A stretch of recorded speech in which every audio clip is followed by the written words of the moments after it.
But anyway, Tykesman, Hensel, and Delios, thanks for stopping by the stream tonight, guys. And of course, for everybody that is lurking in the chat box, I'm wishing you guys happy Thursday as well. Let's get right into it. Of course, the British Grand Prix. This is what my R&D tree looks like at this point in time. Like I said, I'm not really going to be touching durability and barely touching the engine. It's all chassis and aero development. We do have two things being currently built up on the aero, as you can see right here. The front wing strakes, I believe, no, front wing cascades, and then the rear diffuser. And then once we open up the sides, we definitely will be building those out as well. Only 5 more things to build out on the chassis before we then get stuck by the limitations of our facilities, because as you can see with all these question marks, it basically comes down to the facilities need to be built up to Spec 2 or Spec 3, and everything that I can build up to is what I can build up at Spec 1. And as you can see, I got 5 things left to build out while in Spec 1. I don't know why Williams is not deciding to put some money into building up these facilities. They're building up the durability, which, I mean, good on for them. They're building something up there, but they're building up the wrong one. I'm not really caring about durability all that much this early on in the game. I'd rather build up the aero, the chassis, and the engine, or the powertrain, firstly, before worrying about the durability. So I feel like that Williams and I are currently, off the same page. We're in the same book at least, but we're off the same page as terms of what needs to get done on this car. I'd rather build up the chassis and the aero first, but Williams says, hey, maybe you should probably build up the durability, which is not something I'm going to be doing. So, yeah, the aero is disgusting. I believe the aero tree is not the best. I believe it is one of the worst aero trees as far as R&D goes. I do recall that it was either Tiamat or Arava doing a Williams. Let's give experiment of give Williams 1,000,000 R&D points and see how long it would take to build out the entirety of the tree. And it turns out that Williams does have one of the worst aerodynamics trees in existence with the way that it's all built out. So hopefully we can get over that hump once we start building it out fully. But as you can see right now, we're not in any sort of worry of blockage from facility spec 2 or 3. As you can see, everything is open. And that's what, 2, 4, 6, 7 things that I could build out at this point in time without having a blockage from facility spec 2 or 3. So at this point in time, it feels like I should just start. I know my limitations for the chassis. I should just start building out my aero because I don't know what my limitations are, and I'm kind of open to building shit out without hitting a blockage. Like, we can see the blockages for, like I said, the chassis, the durability, and for the engine. But for the aero right now, we can't see those blockages, so we might as well just build those out. All right, that being said, we did, in fact, go and update our contract so that we did get moved up to the Williams driver for the rest of the season. With that being said, we also built out the power mapping so that it's 10% less engine wear. Speaking of, gotta move my engine parts back. As you can clearly see, the ICE is going to need replacing after the British Grand Prix. As you can see, I'm already on my 3rd ICE, and even then, that is on 45% usage. So yeah, that's going to get replaced after the British Grand Prix, which means that I'm going to take a hit at the Hungaroring. Hungary is never my best track, so it might as well be pertinent for me right now just to take that hit, just so I can have a better engine for like the next 4 or 5 races. So we'll do that. It sucks, but it's something we gotta deal with. As far as the MGUK goes, MGUK looks pretty decent. Because right now the MGUK is current. My 3rd one is on 19%, so I don't really need to get a new one at that point in time. My MGUH is currently at 18. My energy store is currently at 25. So I don't really need to build out. I don't really need to take a new one of those right now. I could just take one part here and there. And yes, it would be a 10-spot grid penalty, but I mean, come on. I'm going to be starting near the back anyway. Might as well just drop myself all the way to the back and not really care. As far as the turbocharger goes, we're at 28% there, and the control electronics, my practice engine is on 46, my real engine is at 14. So yeah, not really that big of a deal as far as like the energy store or the control electronics, but as you can see, the MGUs, the ICE, the turbocharger, we're just sucking through them. We're just rolling through them, and we're gonna need to get new parts in the near future. Uh, like I said, with the IC, definitely for next race. All right, so let's get into it. Let me make sure that it is on 80. Yes, it is. We can get into practice. So anyway, how's everyone been? I know it's been a couple of days, but how's everyone been? Uh, just living and just living and all that. It's 2 more weeks to my birthday. 2 weeks from yesterday. October 28th, that is going to be my birthday. That is when my birthday is. So yes, I will in fact be racing on my birthday. I'll be racing in the Street Stock Leagues on my birthday, but I'm not going to be doing no stream. Though if you technically count, you know, time zones, me streaming on Tuesday, then yeah, I will be streaming on my birthday, but it's whatever. Weather forecast. Can we have a dry condition? Yes, we will. It is going to be fully cloudy for the qualifying. Crossing fingers it doesn't turn into rain. And then it will be fully sunny for the race. So not a big problem there. No real need to worry about anything there. So let's just get right into practice. Oh, no! It is going to be rainy as hell for practice 1. So you know what I'm going to do? I'm just going to get right into practice. And then get right out of practice. Because I don't need to practice in the rain. We're not driving in the rain here at the British Grand Prix. So why should I practice in the wets? No. If I can avoid driving in the wet, I will. I will not touch this. I've had a chat with Carl about the new parts, and we're happy that they've been integrated into the car, okay? So guess what? We're going right into FP2. like hell. Good day today. Like hell, I am going to go and do a wet practice. Do you think your teammate was enjoying themselves in front of their home crowd? Yeah, I think that George Russell is loving being amongst the Brits again. There's quite a buzz around this team at the moment. What are your thoughts? Why is there a buzz around Alfa Romeo? There should be a buzz around me. Come on, Claire. Great. Well, that's everything.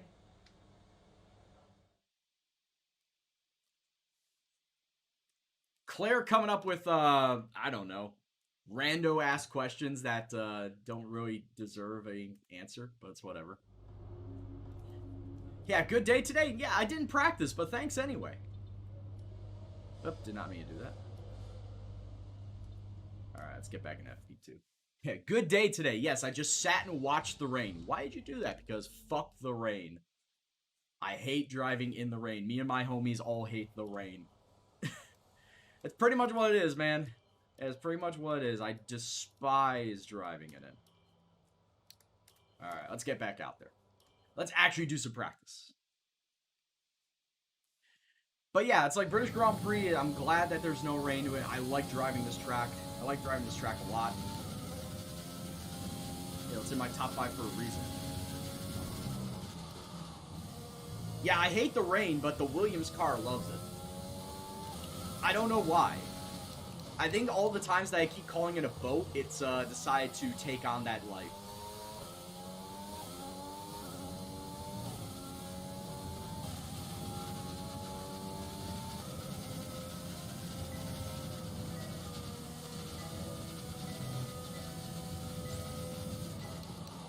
I kept calling it a boat, so it's like, okay, motherfucker, I'm turning it into a boat.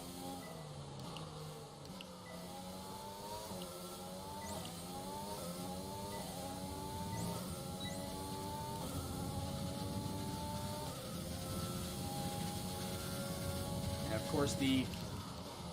I missed the turn in. Of course, the Brooklands Luffield Woodcott section. I know why I missed the turn-in is because I had my energy on. I always gotta start turning in around the 50-yard marker, or 50-meter marker, excuse me.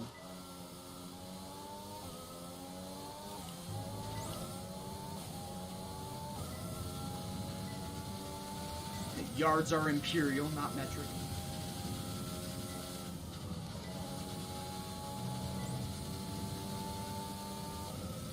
Wow, did I really downshift to 6th? I didn't think I did.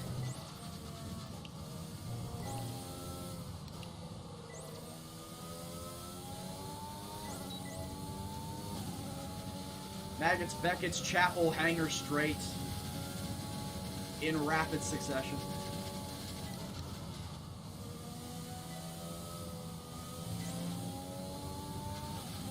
Gotta be easy on the throttle when I'm going around Stowe there.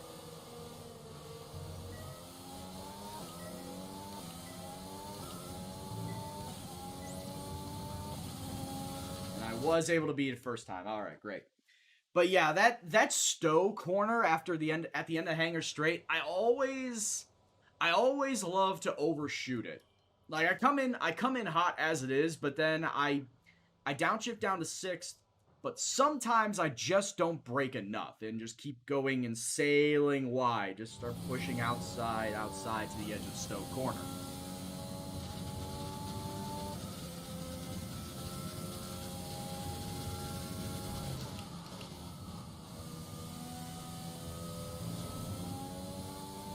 I know there's a little runoff there, but at the same point in time, go too far wide and that'll get you.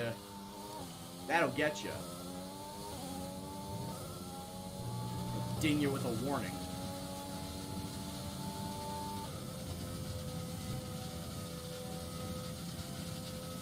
Yeah, that was 100% flat out. Did not lift it all once there in turn 1 and 2.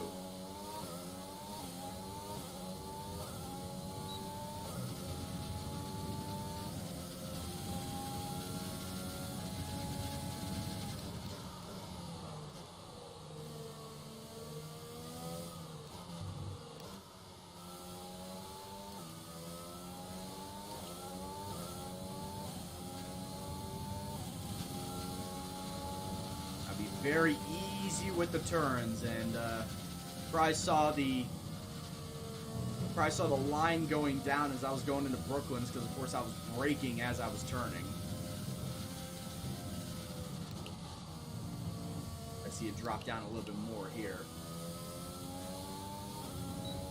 Well, it didn't drop down that much, but like I said, braking while turning and going too fast coming out of the corner, which will cause wheel spin. That will be the prime reasons why you see the indicator dropping down to the red.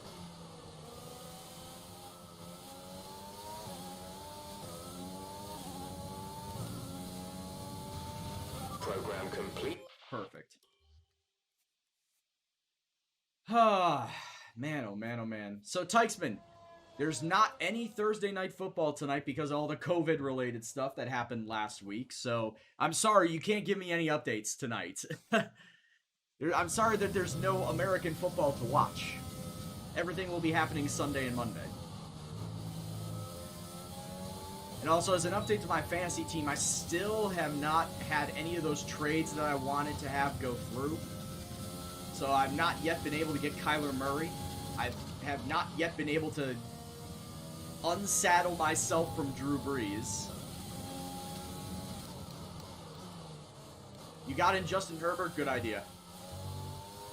He's predicted to have a really good day on Sunday.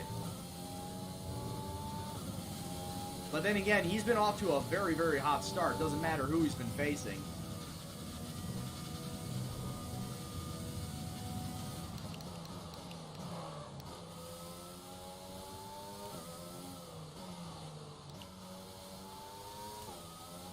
I went and picked up Travis Fulgham from the Eagles.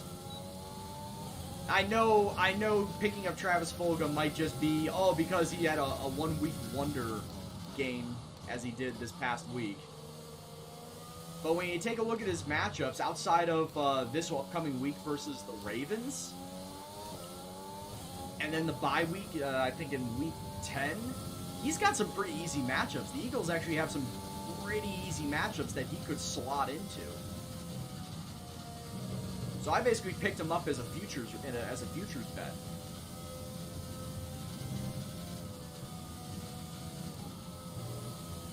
However, if I'm going to be completely honest, I probably should not have gone after a wide receiver. I need to go after a running back. Yeah, I know. I was watching that game. And I was in awe over it. I wanted to get Claypool, but I was not right in the order on the waiver wire. Whoever took Claypool was before me in the waiver wire, so I couldn't get him, but I was able to get Fulgham. Okay, test complete, and that was a...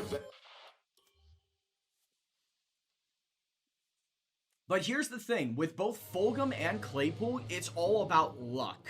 Because as it stands right now, the running backs or the wide receivers for the Steelers, it's Juju Smith-Schuster number 1, James Washington number 2, Chase Claypool number 3. Chase Claypool is 3rd on the wide receiver depth chart. Yeah, maybe he'll get boosted up a little bit just because, you know, he went off this past week, but he's still number 3 as far as depth chart wise.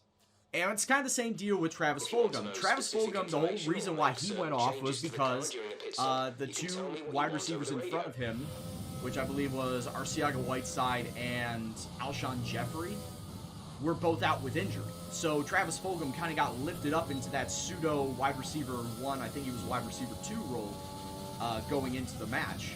And he made the most of his targets. He made the most of every pass that was thrown his way. That's how you make yourself stand out.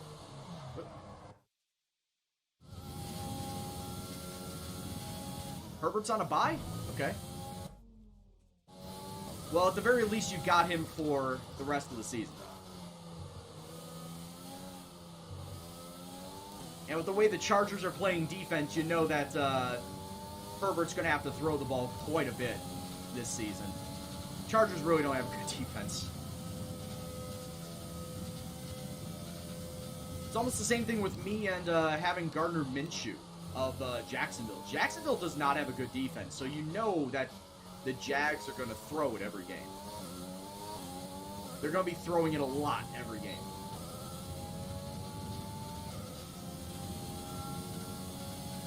Ben versus Cleveland, yeah. It's a good thought. It's a good idea. In fact, I have Eric Ebron, the Steelers tight end, in my lineup. So I am hoping that he does get a few goal line tosses for touchdowns.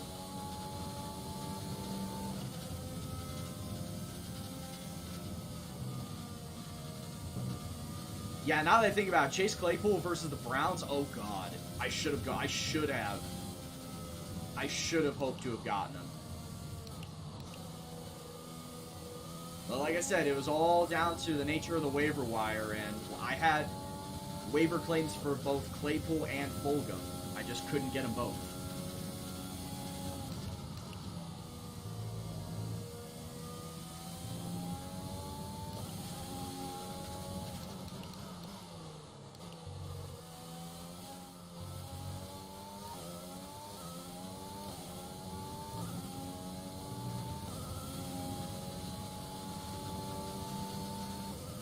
I have a very good predicted point outcome this week. However, my cousin has like just as good, if not better. Which I had this happen to me once before already this season, where I had a team that posted up 130 points in a week, but my uncle had his team post up, I think, 150. Like, it just so happened that both of our teams went off that week. I think it was week 3. Both of our teams just went off, and it just so happened that his had to go against mine. We were the 2 highest scoring teams in our league that week. And like I said, it just so happened that we had to go against each other.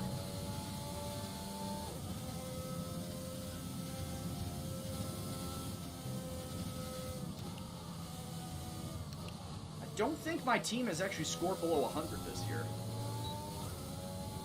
I'll have to take a look at that again, but I'm pretty sure my team has not scored below 100. It's been a very high-scoring team.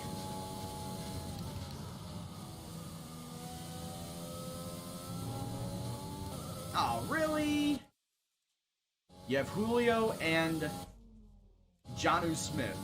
J.O. Jonnu Smith. Jonnu should be good. Because I have Jonnu Smith in my For Fun League with the Firelight Boys. And yeah, it does list him as questionable, but they're also saying that it's only a precautionary measure. That they're listing him as questionable, they expect him to play. I think they said he was limited in practice. It was limited in practice yesterday, but that was only a precautionary measure. They do expect him to play on Sunday.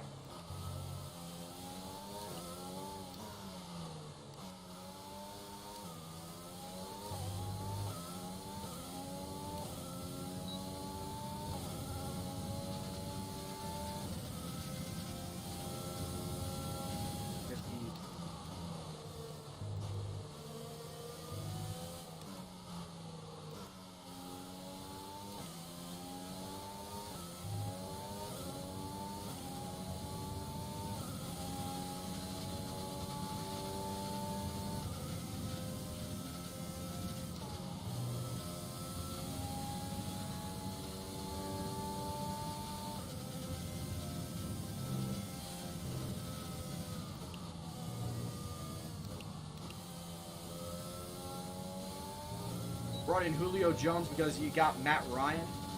Yeah, he's Matt Ryan's go-to guy. He is wide receiver 1 for the Falcons. But you gotta figure Matt Ryan, falling off as much as Drew Brees has this season, he's not really targeting Julio Jones all that much. Mostly because he can't. Man, the Falcons are in such disrepair right now, man. And I mean, I'm not a Falcons fan. Actually, one of the Firelight guys is from Atlanta. Or Atlanta area. So he's just been like, what the fucking this entire year? Like, what is going on with the Falcons? Everything has been going so horribly wrong.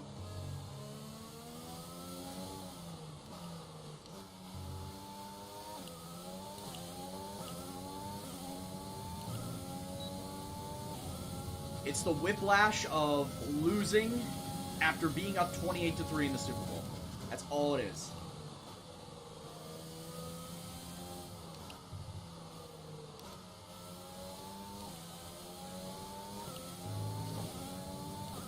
Because if you look at all their games since, it just doesn't seem like they've recovered mentally.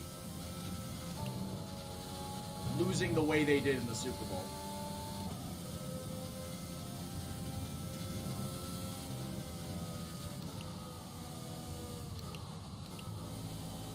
I mean, I say that, they almost beat the Bears. They almost beat the Bears, and the Bears came back to win, I think, from like 17 down or something.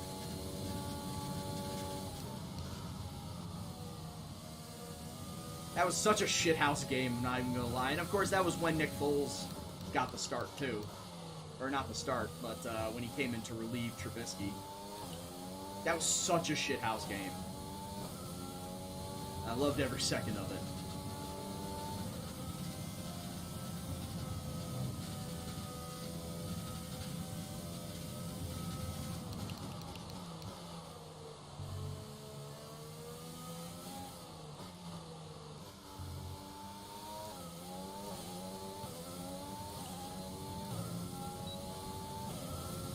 Their defense hasn't turned up. Well, they've also been losing bits of their defense, too. Like, they've been actively trading away bits of their defense or just losing them to free agency.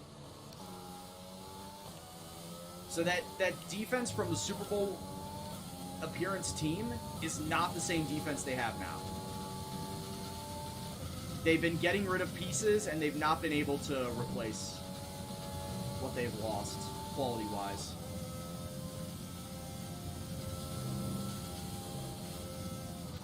That's what's leading them down this road.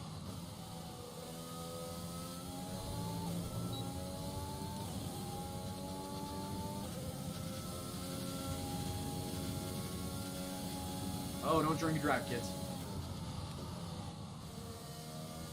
Especially when you're trying to take a drink going 190 miles an hour down the Hanger Straight.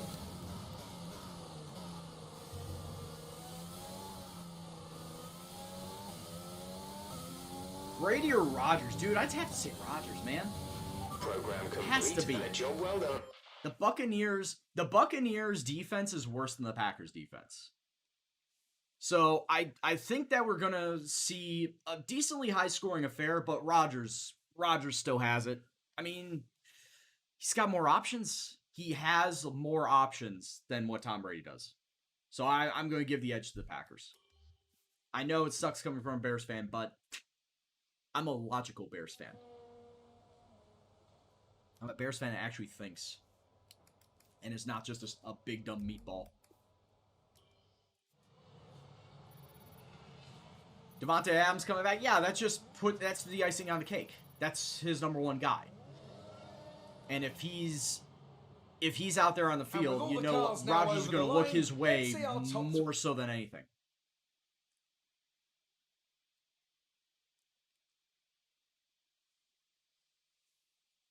Wow, we mentioned the Buccaneers, of course, owned by the Glazers, who own Manchester United, and Archulon just perks his ears up, goes, Excuse me, are you talking about my mortal enemy?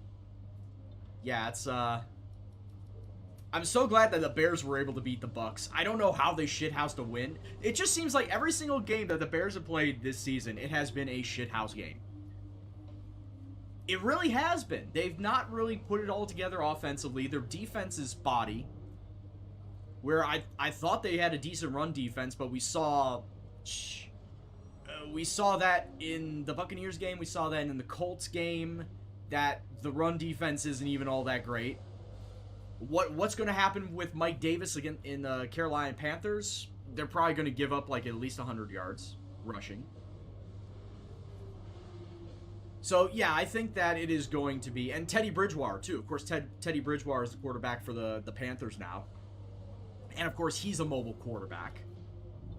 So, you got to think that the Bears are going to... I had this pen for a win, but now that I think about it, the Bears might be in for a world of hurt. The Bears might very well lose against the Panthers. As much as I don't want to admit it, I think they're going to lose. It's just gonna suck. Also, by the way, Mike Davis used to be on the Bears. Mike Davis was on the Bears last season.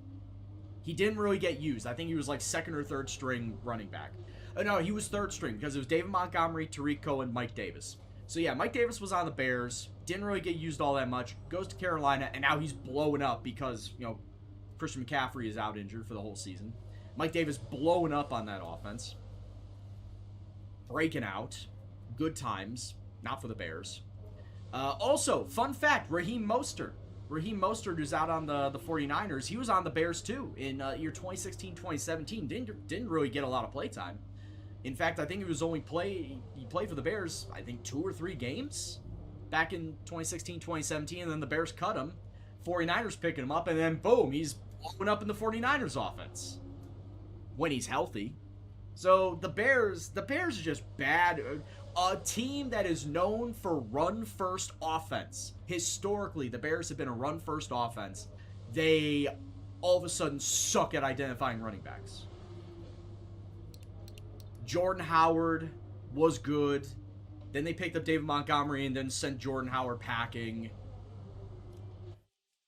Tariq Cohen, he's a pass-catching running back. David Montgomery hasn't been all that bad, but honestly, it feels like a bit of a downgrade from Jordan Howard. But then, like I say, you got Mike Davis, you had Raheem Mostert, and the coach, whether it was Matt Nagy, whether it was, I think it was John Fox at the time, didn't understand how to utilize the running backs that they had, and then just let them fall by the wayside.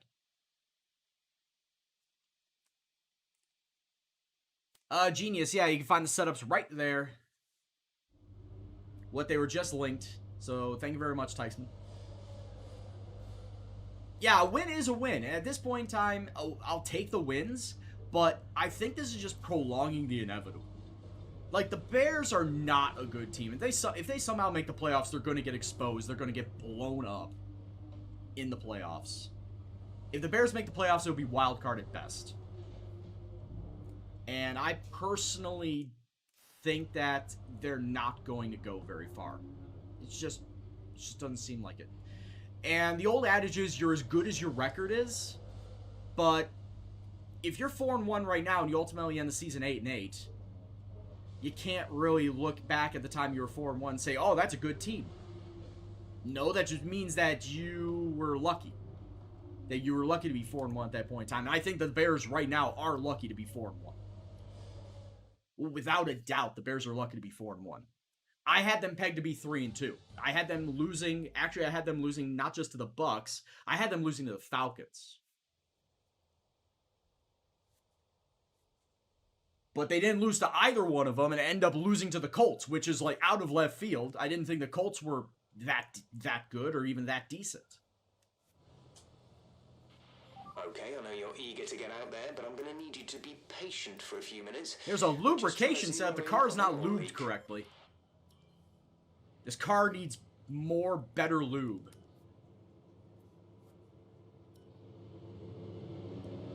Skip the repair time. And actually, at this point in time, like, there really does not need to be me going out more than once. Oh.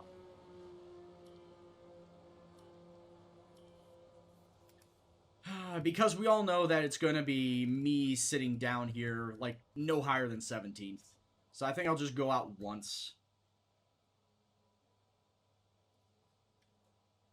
Near the end of the race. Actually, no, I can go out now.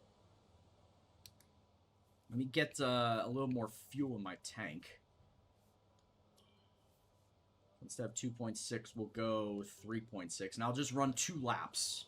2 back-to-back laps. We'll do that. Bucks have injuries to key players. O.J. Howard, I know that for a fact. O.J. Howard just got out with an ACL injury, was it? So yeah, he's out for the whole year. Which means that they have Gronkowski and Cameron Brate as their 2 tight ends. Ronald Jones was out injured. He came back. Mike Evans is injured, which is the whole reason why Leonard Fournette is... Or it's the whole reason why Ron Jones is getting more touches than Leonard Fournette.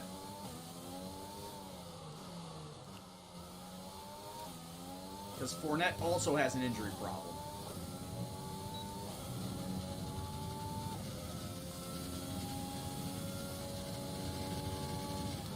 Are the Bears worse than the Bucks? That's debatable, honestly.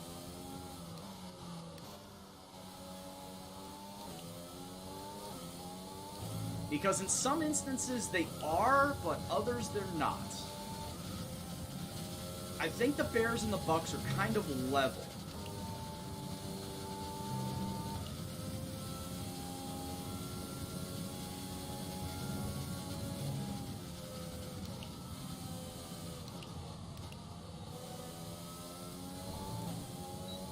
Also, for those who were not watching the NFL back in the late 90s, early 2000s, Buccaneers used to be in the same division as the Bears. Before the 4 divisions that the NFL has now, there used to be only 3. A West, an East, and a Central division.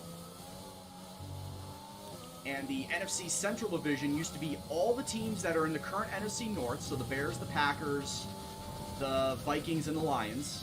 But also, the Tampa Bay Buccaneers used to be in the division. You would think that they would have been in the East. And I totally agree with you. But with just the way that it was all laid out divisions-wise, the Buccaneers were in the Central.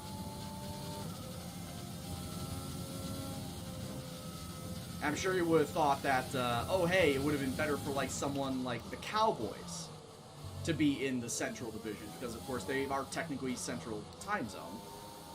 But once again, it all comes down to historical rivalries and keeping the divisions full of historical rivalries. Cowboys and the Washington Redskins at the time, big historical rivalry. Cowboys and the Eagles too. Cowboys and the Giants. They're all big historical rivals. Oh shit. Basically everybody that is in...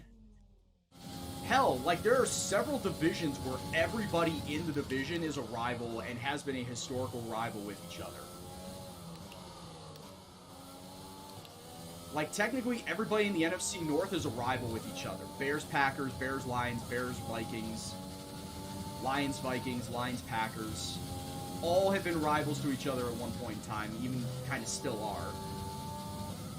The NFC East, kind of the same deal, of course, with Washington and Dallas. Dallas and New York. Washington and Philadelphia, historical rivals. And then there's the AFC North, which is Cleveland and Cincinnati. Oh, big-time rivals. It's the battle for Ohio. Cleveland and Cincinnati, Cleveland and Pittsburgh. Cleveland and Baltimore, just because the original Cleveland team went to Baltimore, and the current Cleveland team is technically an expansion team.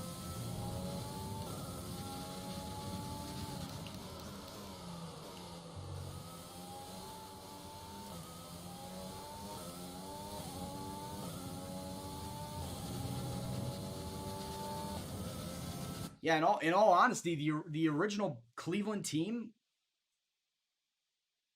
went to, because the owner just wanted to get out of Cleveland. He didn't feel like Cleveland was giving him enough, especially towards the end of that original run. He decided to uproot the whole team and move him out to Baltimore. And the current Cleveland team is technically an expansion team.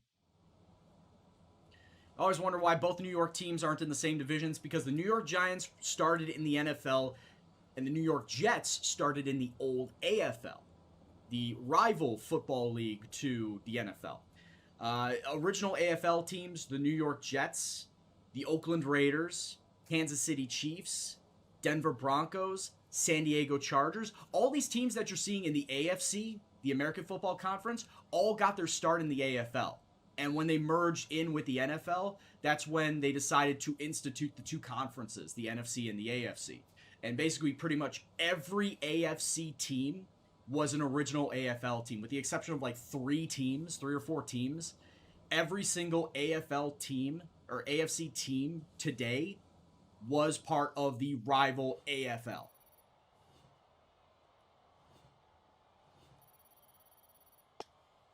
Choppa, I think my steering saturation is currently set to 80. I want to say it's set to 80 right now. I had it up as high as 100 before, but I think I dropped it back down to 80. Bell signing with the Chiefs? Okay. There's no way let's be honest, there's no way he was going back to the Steelers. Steelers just don't want anything to do with them. I was hearing that he was probably going to go with the Bills. Like, the Bills and the Chiefs were the two teams that, could have landed him. But I thought he was leaning more towards the Bills. Him going to the Chiefs, though, because, of course, the Chiefs have that rookie, Edwards-Helaire. And Edwards-Helaire has been doing fine. They haven't really had a backup to him that has been healthy. So I think that's the whole reason why he's signing with the Chiefs, is the fact that he could come in and he could easily be like that 1A, 1B type of running back duo that the Bills have currently with Singletary and Zach Moss. Or down in New Orleans with Kamara and Latavius Murray. It's kind of that 1A, 1B dynamic where one back will be the main back and then the other back will be like a third down goal line back, which could be what Le'Veon Bell's going to do. He could be the third down back or the goal line back and play off that dynamic with the Chiefs, which makes the Chiefs offense that much more of a threat. Chopper, I'll take a look at it before I get into the race. I'll take a look at it and see exactly what it's at, but I want to say it's at about 80 right now. He best not take Helaire's place. Like I said, it could be like a 1A, 1B running back situation, where Helaire is still going to be the main guy, but Bell will come in as like third down back, goal line back. Oh, that's right. It's not in here. That's right. It's in preferences. Keep forgetting about that. So as far as my calibration goes, my saturation's at 85.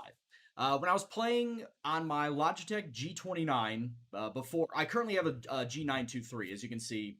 It is the G923 wheel that I currently have, but I used to have a G29, and when I was playing back in 2019 as well as 2020, I had the steering saturation up to 100, but since I got the new wheel, since I got the 923, I dropped the saturation down to 85. Like, I played around with it to see exactly, what is right for me, and, well, with the old wheel, the 29, 100 was exactly what it should have been.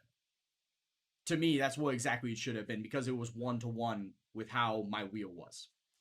But here, I saw it was like somewhere between 80 and 85 is what made it work for me with this wheel. So play around with the settings. Depends on the type of wheel that you have, of course. If it's a Logitech, Fanatec, Thrustmaster, etc.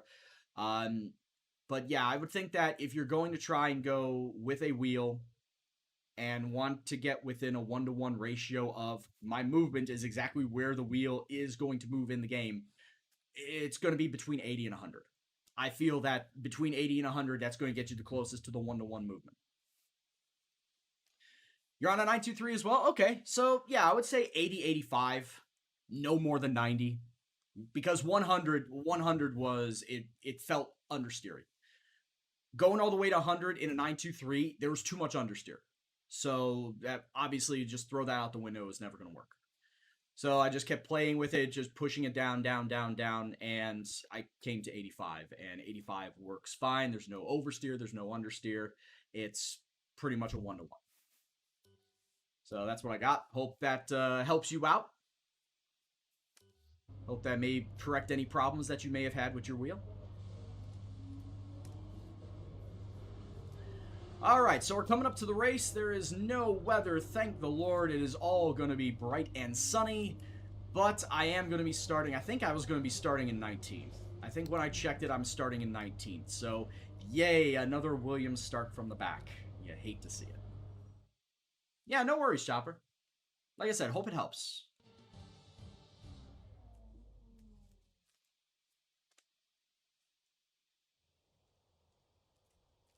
I love this track. Welcome along then to Great Britain and the Great Silverstone Circuit for today's Grand Prix.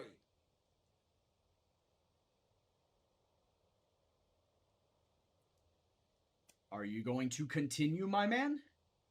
The 3.6 mile there you go. Hasn't really given. The longest of the season, he had to think about with 18 corners in the current layout.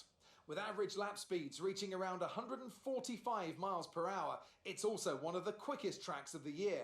Watch out for cars taking the right-handers of Abbey and Copse flat out.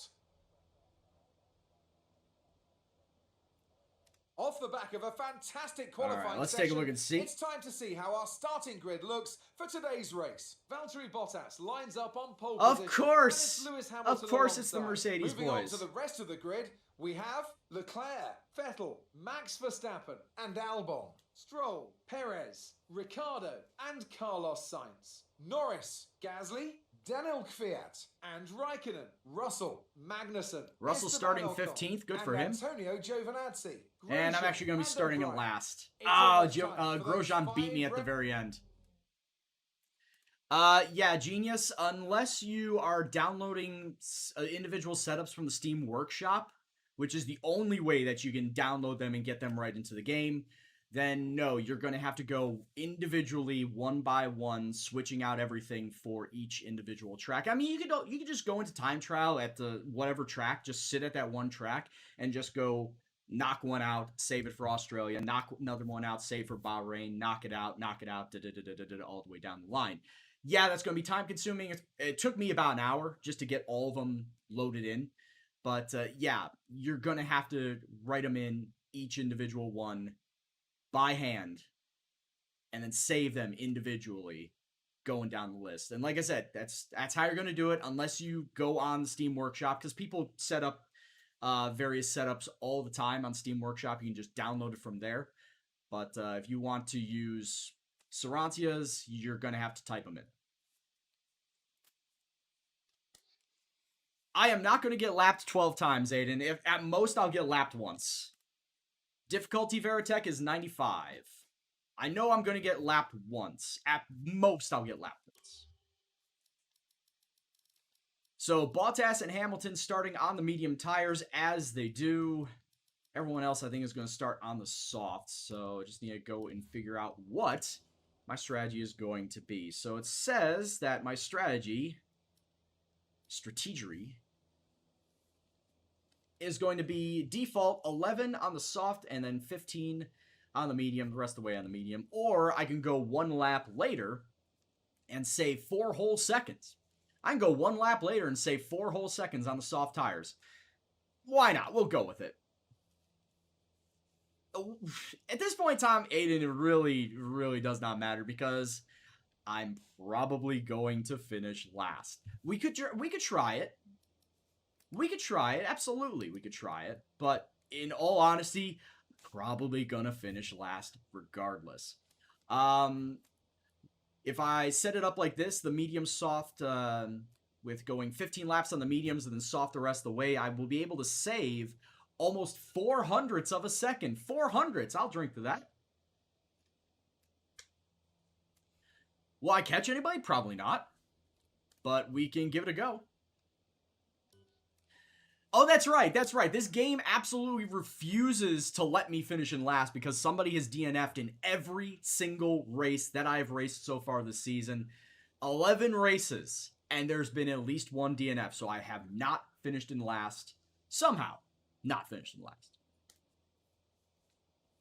If I can keep up with the Haas, I can't keep up with the Haas's unless I've got rich energy and not the energy drink. We're not talking about the scam company. Unless I've got rich fuel mixture, overtake, and DRS, then I might keep up with the Haas. But if I take any one of those away, I'm not keeping up with them.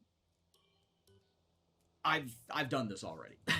I have already seen that with the way the car is built up, it's not keeping up with the Haas unless I have all three of those running at the same time. Why? Because the car's still shit. It's so shit.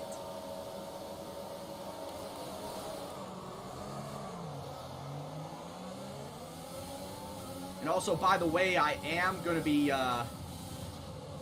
getting an engine, a brand new ICE at the end of this race.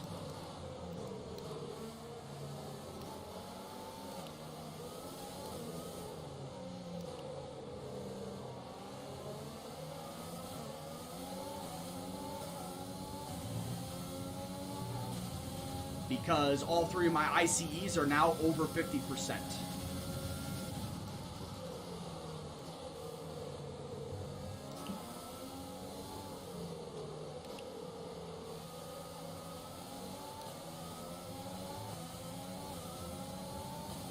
Oh, if only I could do that all the time there, Tykesman.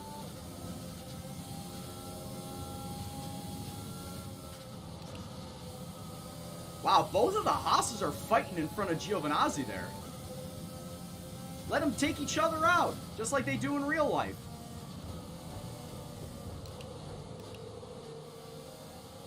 Oh, for fuck's sake. I was gonna say, let them take each other out.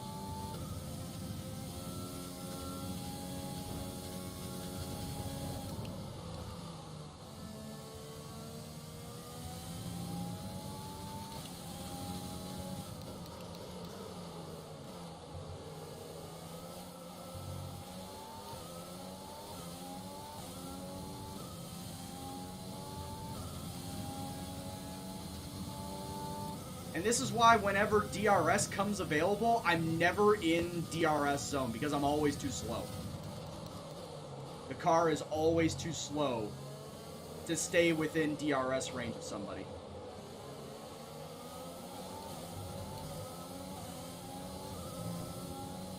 Yeah, because it wants to go faster and the car is a fucking flat boat.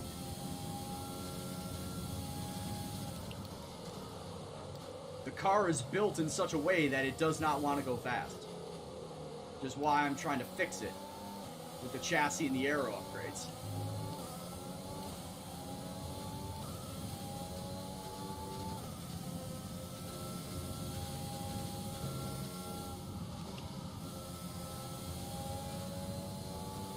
I'm also going faster than I want because I'm in fucking dirty air.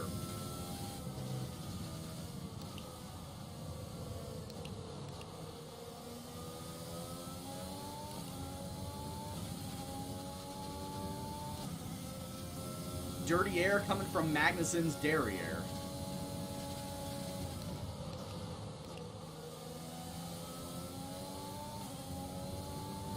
Lewis Hamilton, fastest lap, you don't say.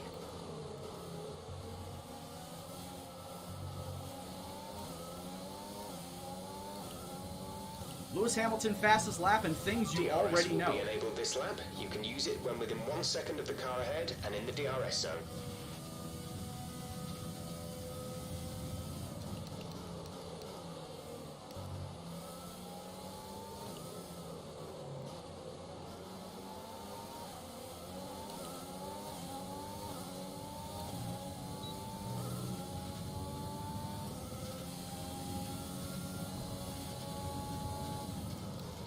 Camera shit, okay.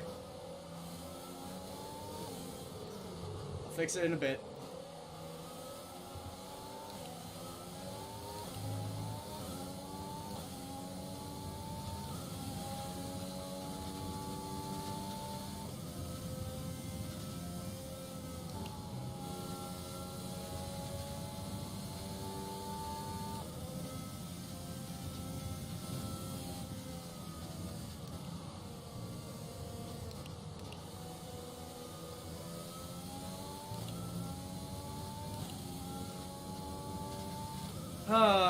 Well, I was able to get DRS for half a lap.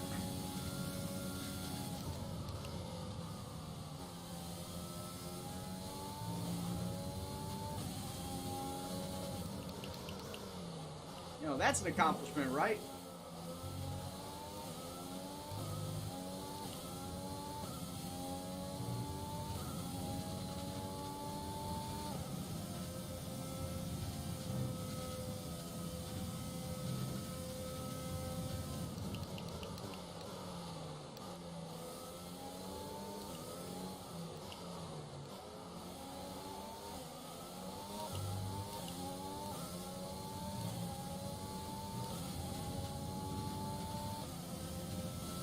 Come on, someone's gotta die.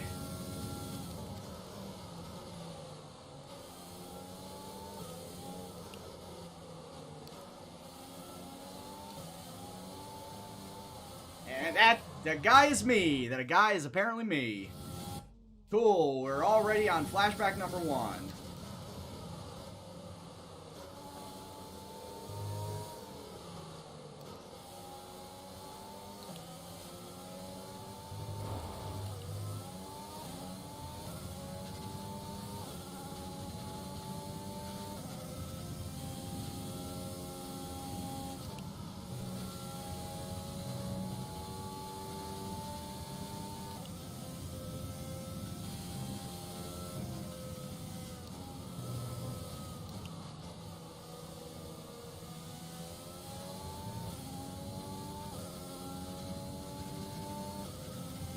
I'd like to say this is a long race, but when I'm in a Williams, that's actually a detriment.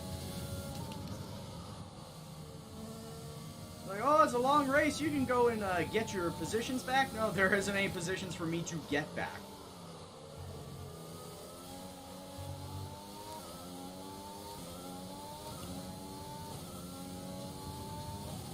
If I had positions to get, I would have lost them by now.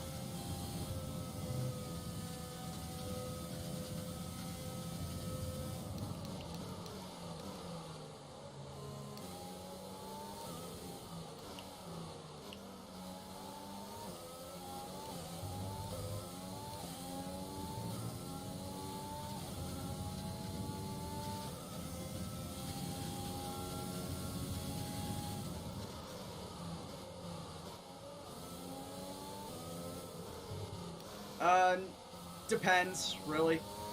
If I have flashbacks left, I limit myself to 3 flashbacks, and if something happens... Actually, we saw this on Tuesday's stream, where George Russell, as I was passing him, decided to shunt into me and crack my front wing. So I had to drive around with a busted front wing. I guarantee you, if I still had allocated flashbacks left, then yeah, I would have used them. But no, I have a personal limit of 3 flashbacks. We'll be back on target soon. Don't wait too long to turn the engine down.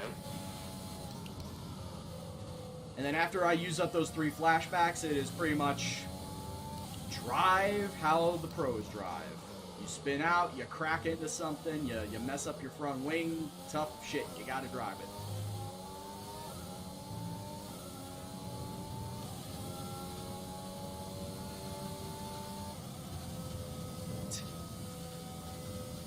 What kind of question is that, Guinness? Guinness. I need a Guinness right now. I got ciders. But seriously, what question is that, genius?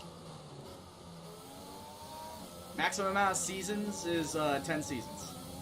If it takes me that long to build this car up and be a driver's champion, then I will go 10 seasons.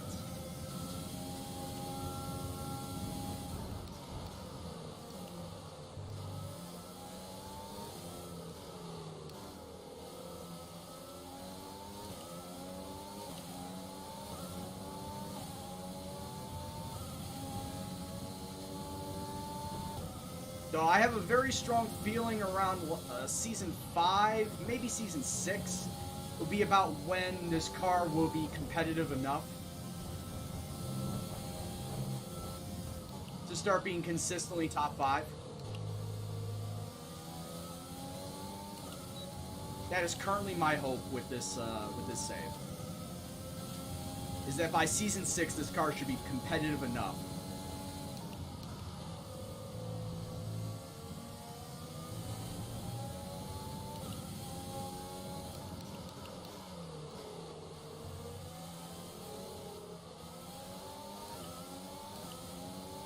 clearly Williams did. I mean, it's not a good choice. Someone should have told the Williams engineers that making it different for difference sake is not always a good thing.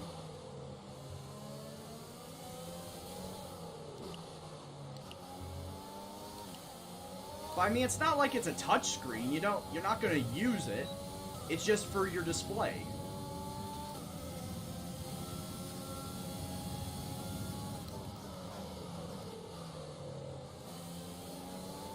Oh god, imagine if that screen was a touch screen. And you had to go and use it while you're steering. You wouldn't be able to see the fucking thing.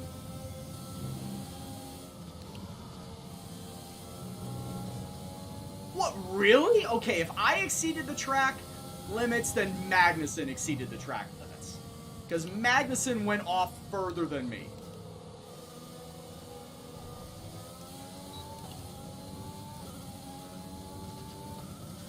Whereas I think I barely went off halfway. I think I got jobbed with that warning.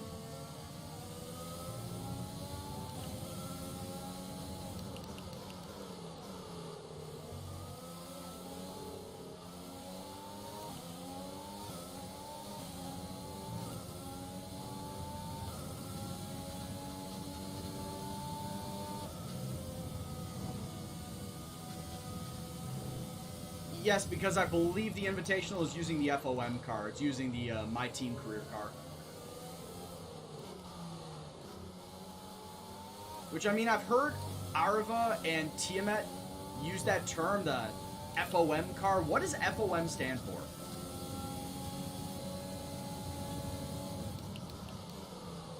Does anybody know what FOM stands for?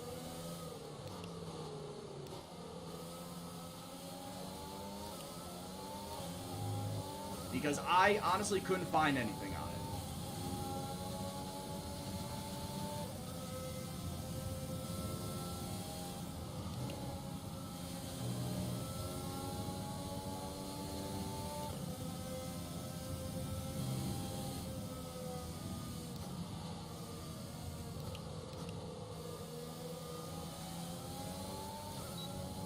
iRacing is at New Texas tonight. New Texas old cars. Because we're racing at night.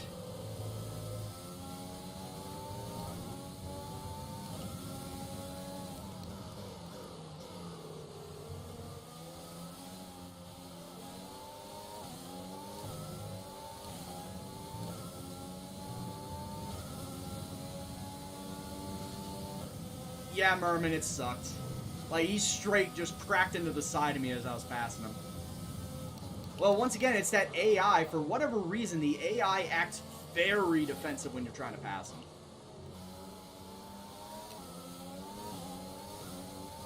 I mean, we saw that a lot in My Team Career, too. Like, it's very obvious that the AI is super defensive.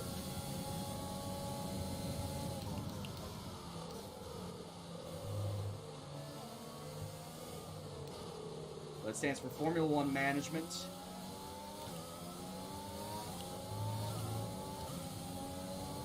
Parent company that owns the sport, that it's not the FIA? What?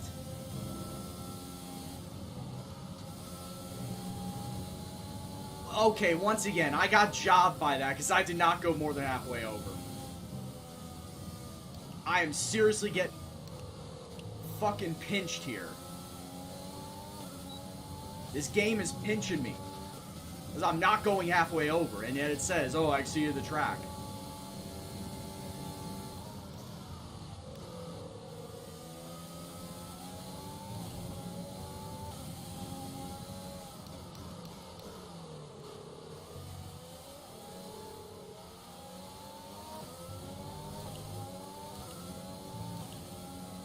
Alright, first round of pit stops for some.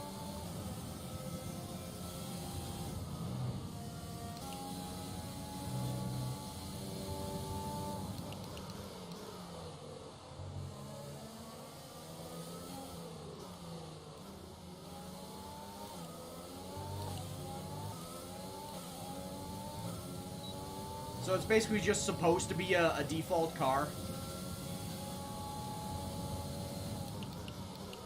Designed with oversights and regulations from FOM.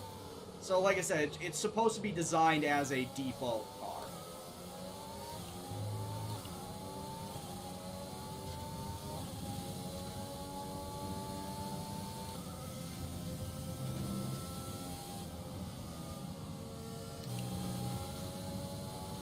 And I gotta watch myself at cops, because if I do it one more time, I'm getting a 3-second ding.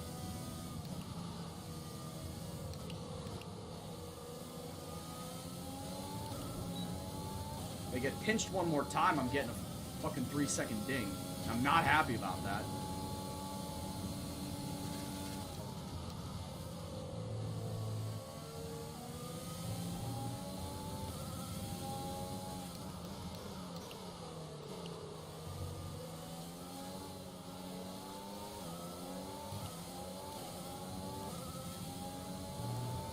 Well, I will say this, the fact that I am keeping up with Magnussen on mediums when he's on softs is pretty nice.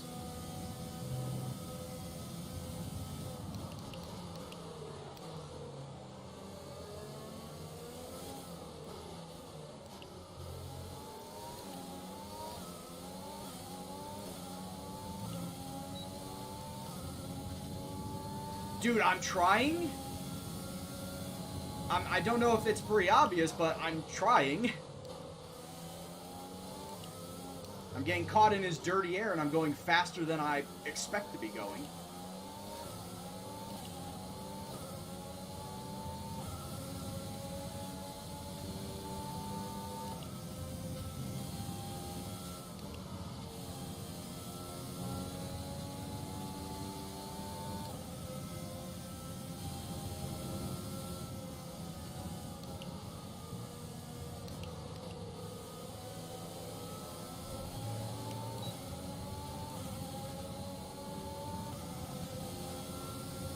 Because I'm known for dive bombing doesn't mean I'm going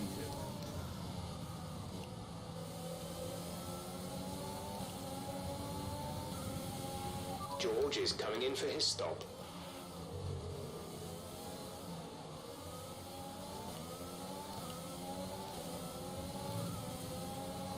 Alright, looks like I don't even need to. Oh god, this is going to suck.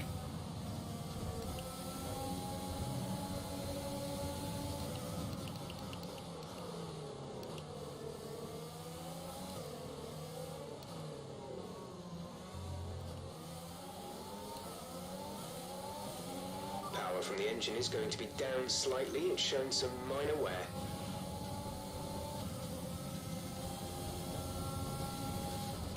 Don't cut into me, oh shit.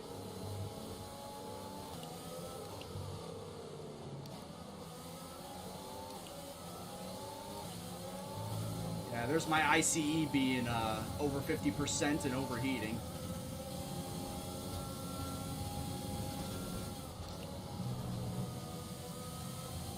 And that wasn't a corner? Okay. Sure, game.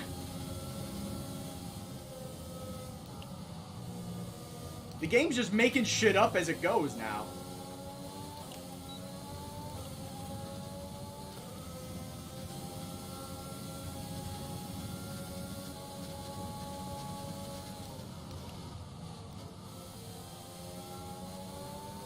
As a reminder, I am coming into pit on lap 15. I actually may come in pit 14, I don't know.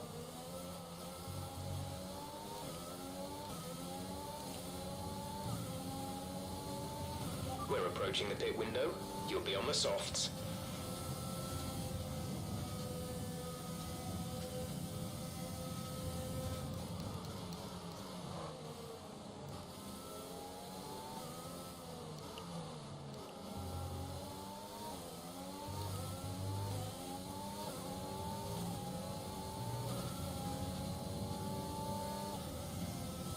Sounds like the FIA? Yeah.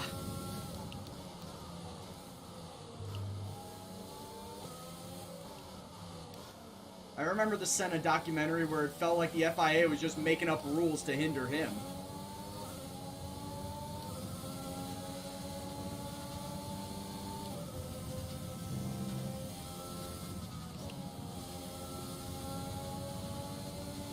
Well, Max, you can save fuel if you want to just stay behind me, or not.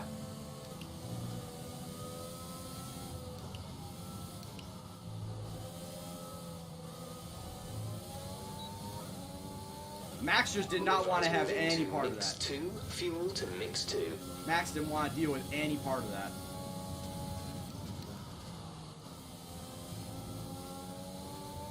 Alright, I think I will pit a lap early. I will pit on lap 14.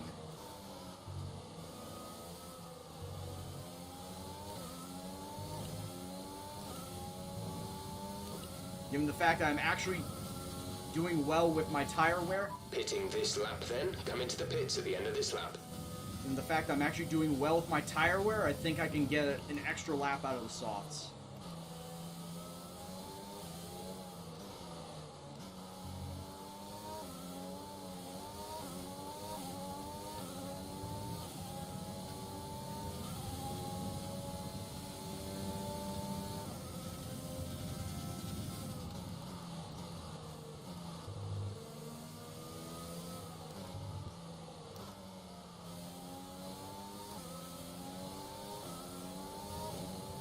You know what would make things fair? Reverse grid order.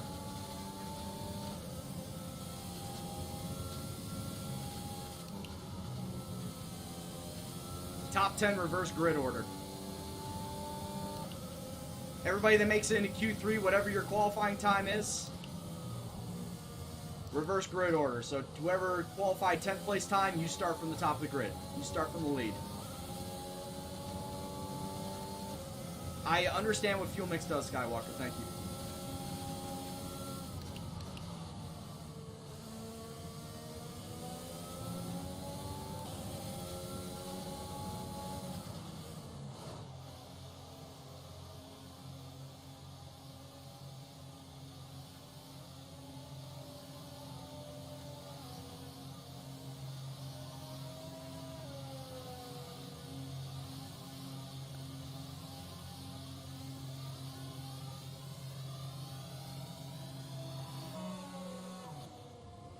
Bold of you to assume that I don't know what fuel mix does. Go, go, go.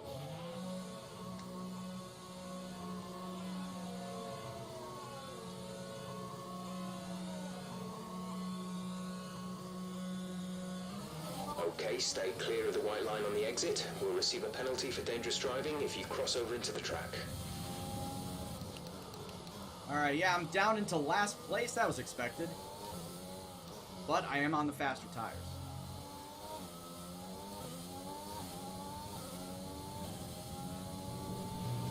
There is also a little thing. Oh, yeah, that's that. Once again, bogus.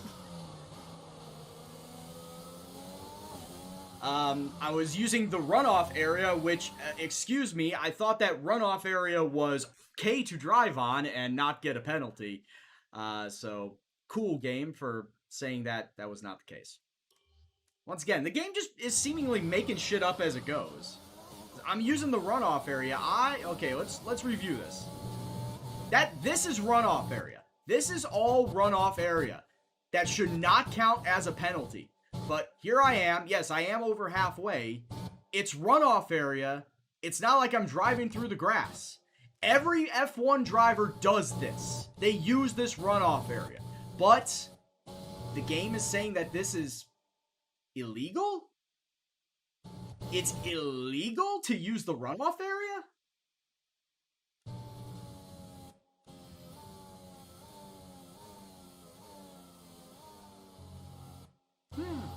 Okay. At least now the game is admitting that it is making its shit up as it goes.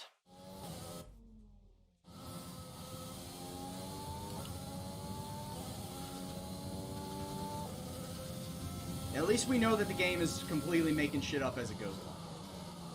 And before you ask, yes, I have corner cuts set to strict. But even then, that is runoff area.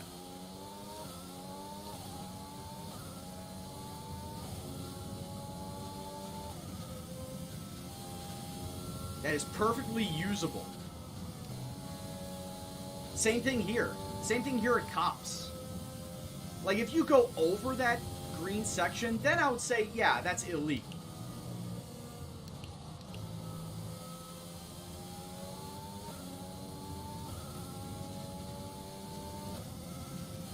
Also, Skywalker, take a look at my fuel mix. It's at 0.36. Do you really think I want to go and waste all my fuel with 11 laps to go?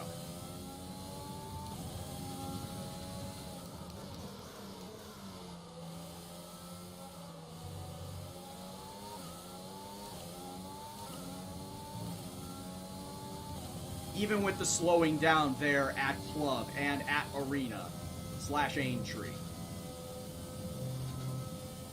Doesn't really add all that much fuel back in. Probably like 0.5.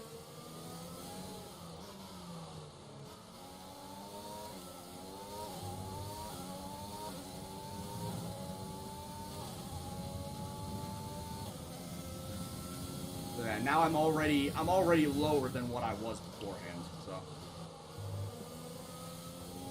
not really worth it.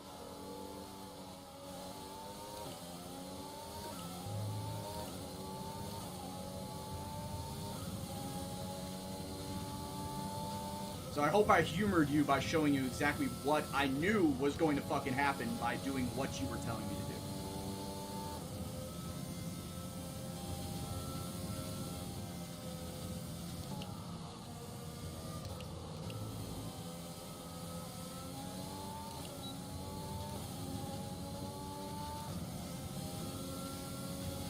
I'm sorry that you think this is my first rodeo. It definitely is not.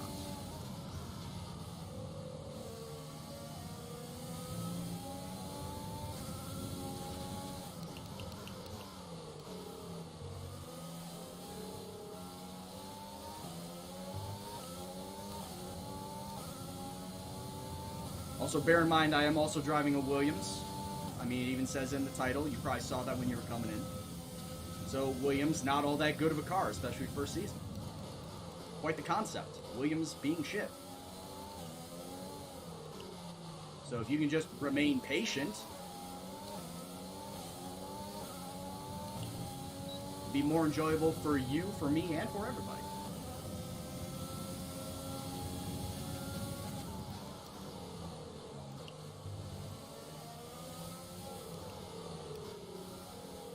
Do I still have, if anybody can check, like, go back out and come back in, does it still say, don't backseat game in my rules? I think it does.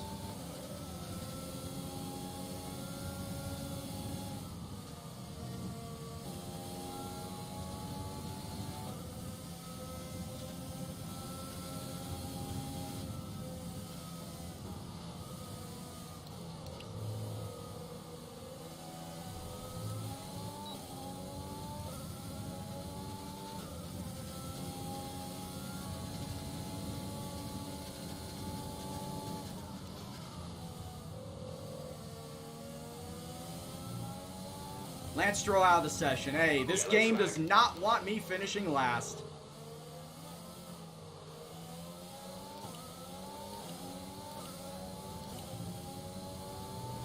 It happened again, boys. It happened again. Green flag.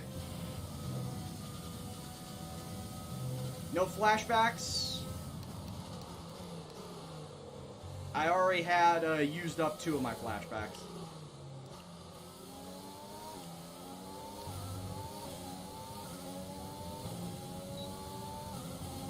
Oh, no, you're right. I actually did use up all 3. No, I did use all 3.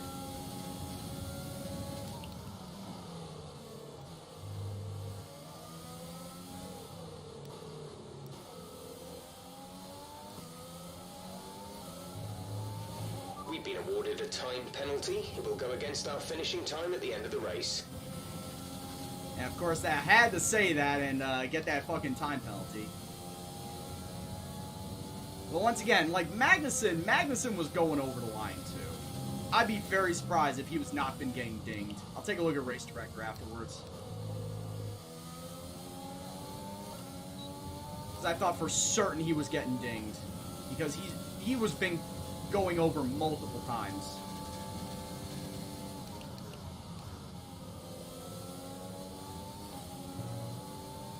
That is overtake number 14 on the season.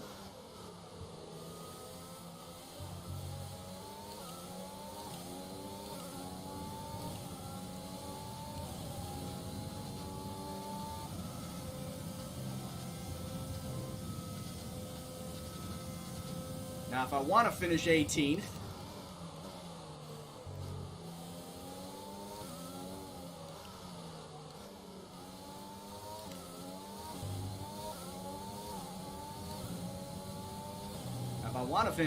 I gotta get 3 seconds ahead of Magnussen.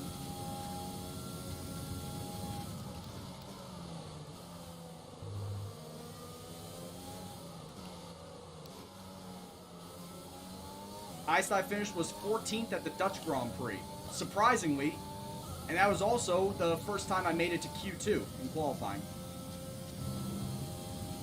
Started 15th, ended 14th. Also, half the race was underwater.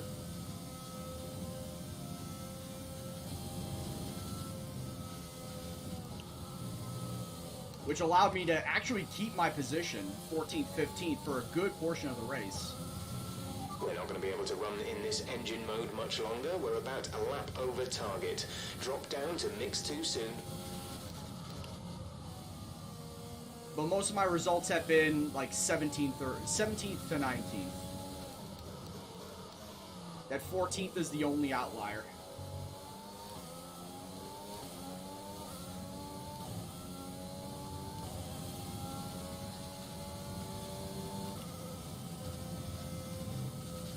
Oh yeah, being in clean air helps a lot. But then again, also being in draft. Being in draft helps too. So I was staying in the draft behind him all the way down Hangar Straight.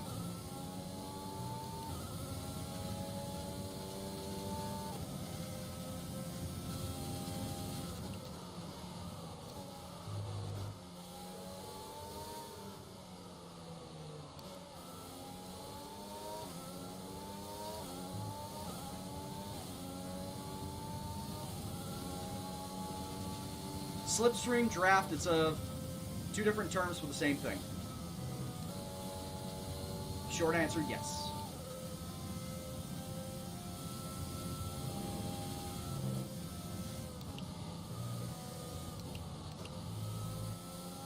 Actually, add dirty air to that. Dirty air is the same thing.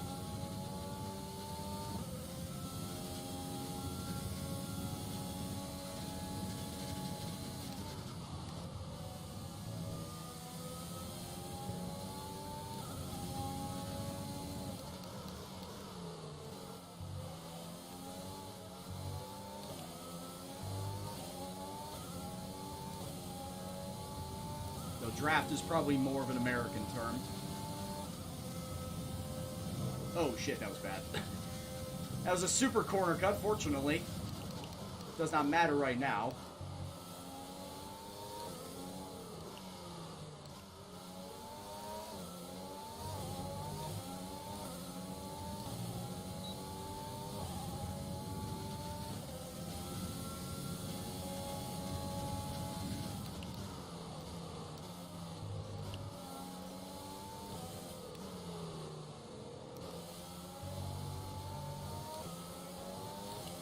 I don't know why I did that.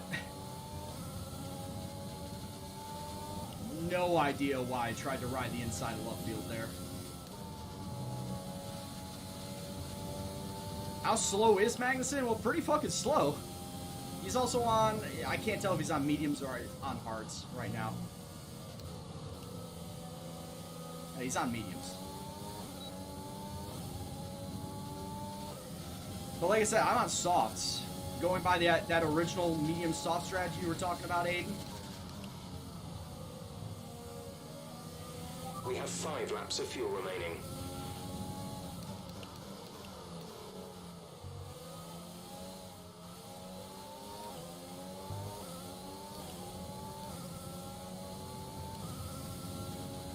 No, I overtook him on the Hangar Straight, Teichman. I overtook him proper. Out on the road.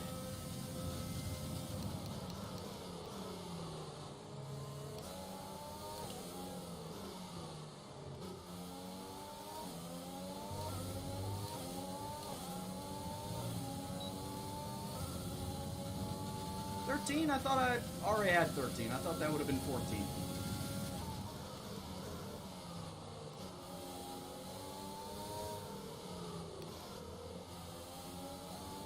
I wonder if the stats page will actually show my overtakes.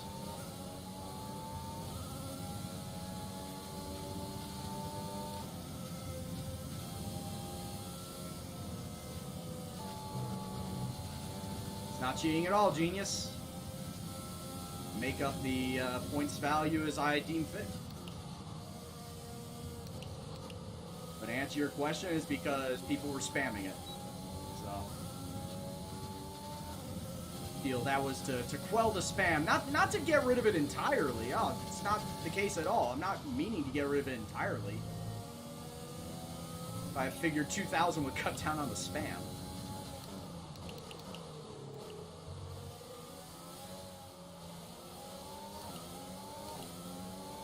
Fucking Grosjean is on hard tires, man.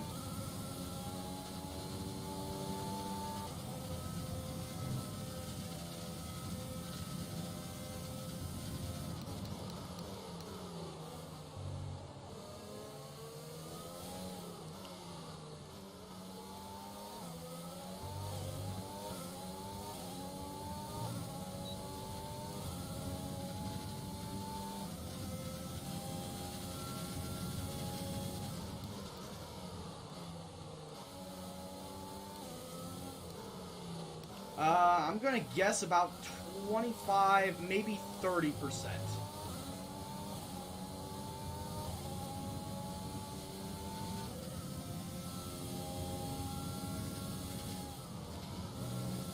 That was actually pretty close. Mid to high 20s.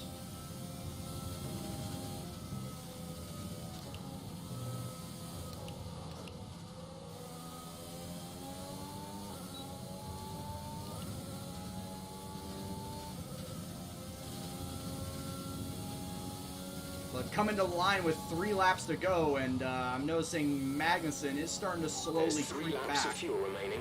He is starting to slowly creep back up onto me.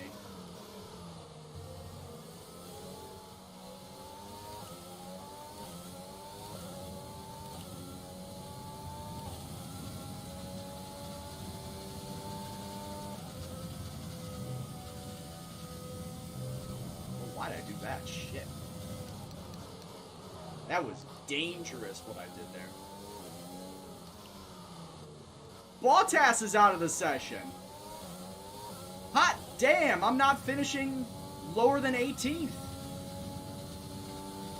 Wow, I'm surprised the Mercedes car actually fucking died this late in the season. Not even joking, I'm really surprised the durability didn't last.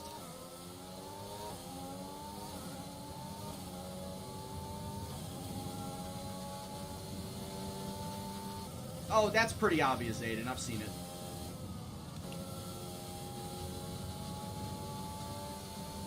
Hell, I saw it when I was in my team career, and I was having a very, very comfortable lead, and then all of a sudden, like, Sebastian Vettel or Verstappen or Leclerc would all be jumping all over me by the end of the race.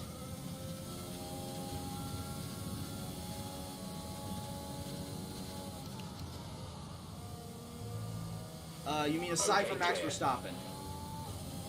Is what you're saying here. Is it aside from Max Verstappen, who's going to drive for Red Bull?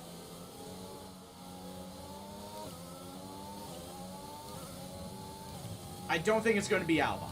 I think that is pretty clear it's not going to be Albon. Do they bring Gasly back? I don't think they do.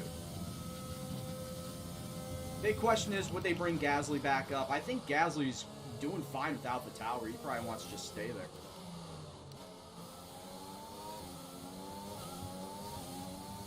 Yeah, Hat, I was outside. I was outside today. So, came back from my walk with about 30 minutes left to go until I streamed, so I just kept the hat on.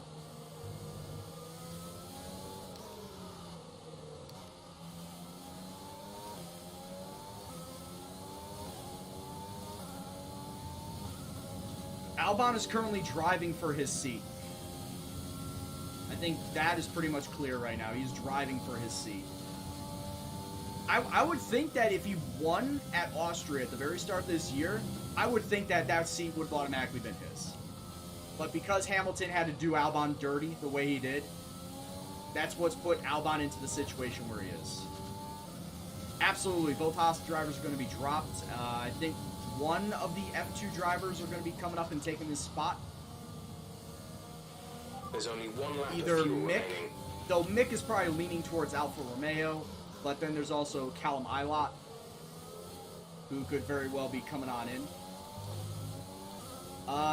The other rumor is Sergio Perez. The other rumor is Sergio Perez coming in to drive for Haas. Which, if you partner Sergio Perez up with an F2 driver, he could be a very useful mentor.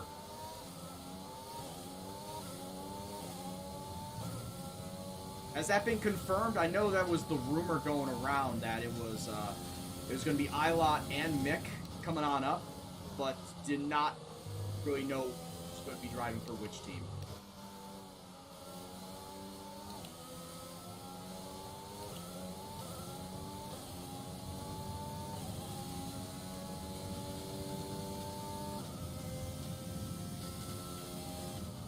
Hulk could just as easily go to Haas.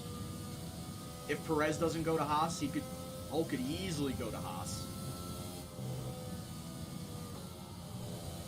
If Kimi retires, though, I could see Hulk going to Alfa Romeo to mentor up We pretty Mick much Schumacher. burned off our excess fuel. We'll be back on target soon. Don't wait too long to turn the engine down. Oh no, I was losing Grosjean due to my tires. Hell, Magnussen made up a second on me in the last few laps.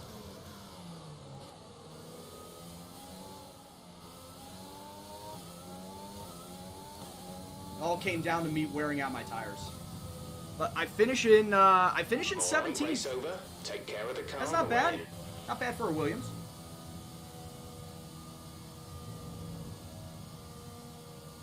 Driver of the day is Esteban Ocon. Well, they've done a brilliant job, I must say, under some intense pressure to take a well-earned victory here at the British Grand Prix. But yeah, I can guarantee you silly season is not done after what we saw back in like April, May. So, Anthony, what made the difference? And hearing out about there today? Ricardo Time management going to probably played quite a McLaren, large about role in the Vettel outcome of going this one. As to ever, Racing it's not Point. just about speed, it's all about maintaining that speed consistently over a stint, over a race distance. So after a magnificent race, we can now see The silly drivers season is making their definitely way to not the podium. over. Hamilton Once wins, again, it's the Silver Arrows who take top spot, and the a Ferraris well-earned flank him victory for second and third. Mercedes. As the car gets better, will I turn on driver moves at all? Probably not. I think I'm pretty certain I'm just going to keep it as is. There's no real need. Like I said, I'm testing this out, as this car will be with the current drivers racing up against the other cars with the same drivers. I'm not going to change. Not going to change that. Oh yeah, that's right. Fernando Alonso coming back to Renault Alpine for a payday. That's right, because he's going to suck in that car. And now let's take a look at That the car is driver's standings. trash. This It result will be narrows the gap trash between our next year. championship leader and the rest of the standings. Okay, I'm curious as to who else got run over penalties, like exceeding track limit penalties. Because this pissed me off. That it's like, okay, if I'm getting the penalties coming out of cops, Magnussen should be getting the penalties too. Specifically because I was just about following his line. And if I was going over, he certainly was. He certainly had to be going over. Let's focus on the driver of the day. Anthony Davidson, who do you pick? Oh, that It's is time such bullshit. That is bullshit. That I got the track limits, and one of them, of course, was complete bullshit because I was going through the runoff area anyway, that F1 drivers use in the first place and don't get penalized. Magnussen didn't get penalized. I file a motion of bullshit. That's garbage. Gee, I wonder if he was playing on corner cut set to regular. Lewis is not going to... No, Lewis is going to stay with Mercedes. He's going to win. He's going to win his record-setting title with Mercedes, and then he's going to retire. Because I think that's the whole reason why he's staying in F1 at this point in time, is he wants to beat Michael Schumacher in all of his records. I mean, he's just about there with the wins. He's probably going to get it next weekend at Portugal. He's probably going to get that. He's definitely going to get before season's over. And then next season, when he wins the driver's title this year, it ties him with Michael. He wins it again next year. That breaks the record. He retires after next year. And then once he retires, it's going to be a open season. If it's not Valtteri Bottas just running roughshod with Mercedes, then it'll be open season as to who wins the driver's title after Lewis retires. But yeah, I totally agree. He's not leaving Mercedes. There's just no way he would. Check out the constructors' standings. The lead at the top comes down after a strong... You don't think he'll retire? Dude, if he doesn't retire, man, he's just selfish. The fans He's really honestly seem to then enjoy just in that. it to be Made it look selfish. easy. You Or were he wants cutting your to way just through the make the field during record race. so far out of reach that nobody can touch it. That's probably what it would be. What's going on, Face Cruzy? I was cutting my way through the field. Bitch, I only made one overtake. I only made one overtake. We all Yeah, that's what we're underestimated thinking, you, didn't Aiden. That is honestly what we are all thinking, Aiden. we? How do you think this team will be feeling after that result? How do I think Mercedes will be feeling after a win? Do you feel that Just you like can how they put a good always show do? for the home crowd?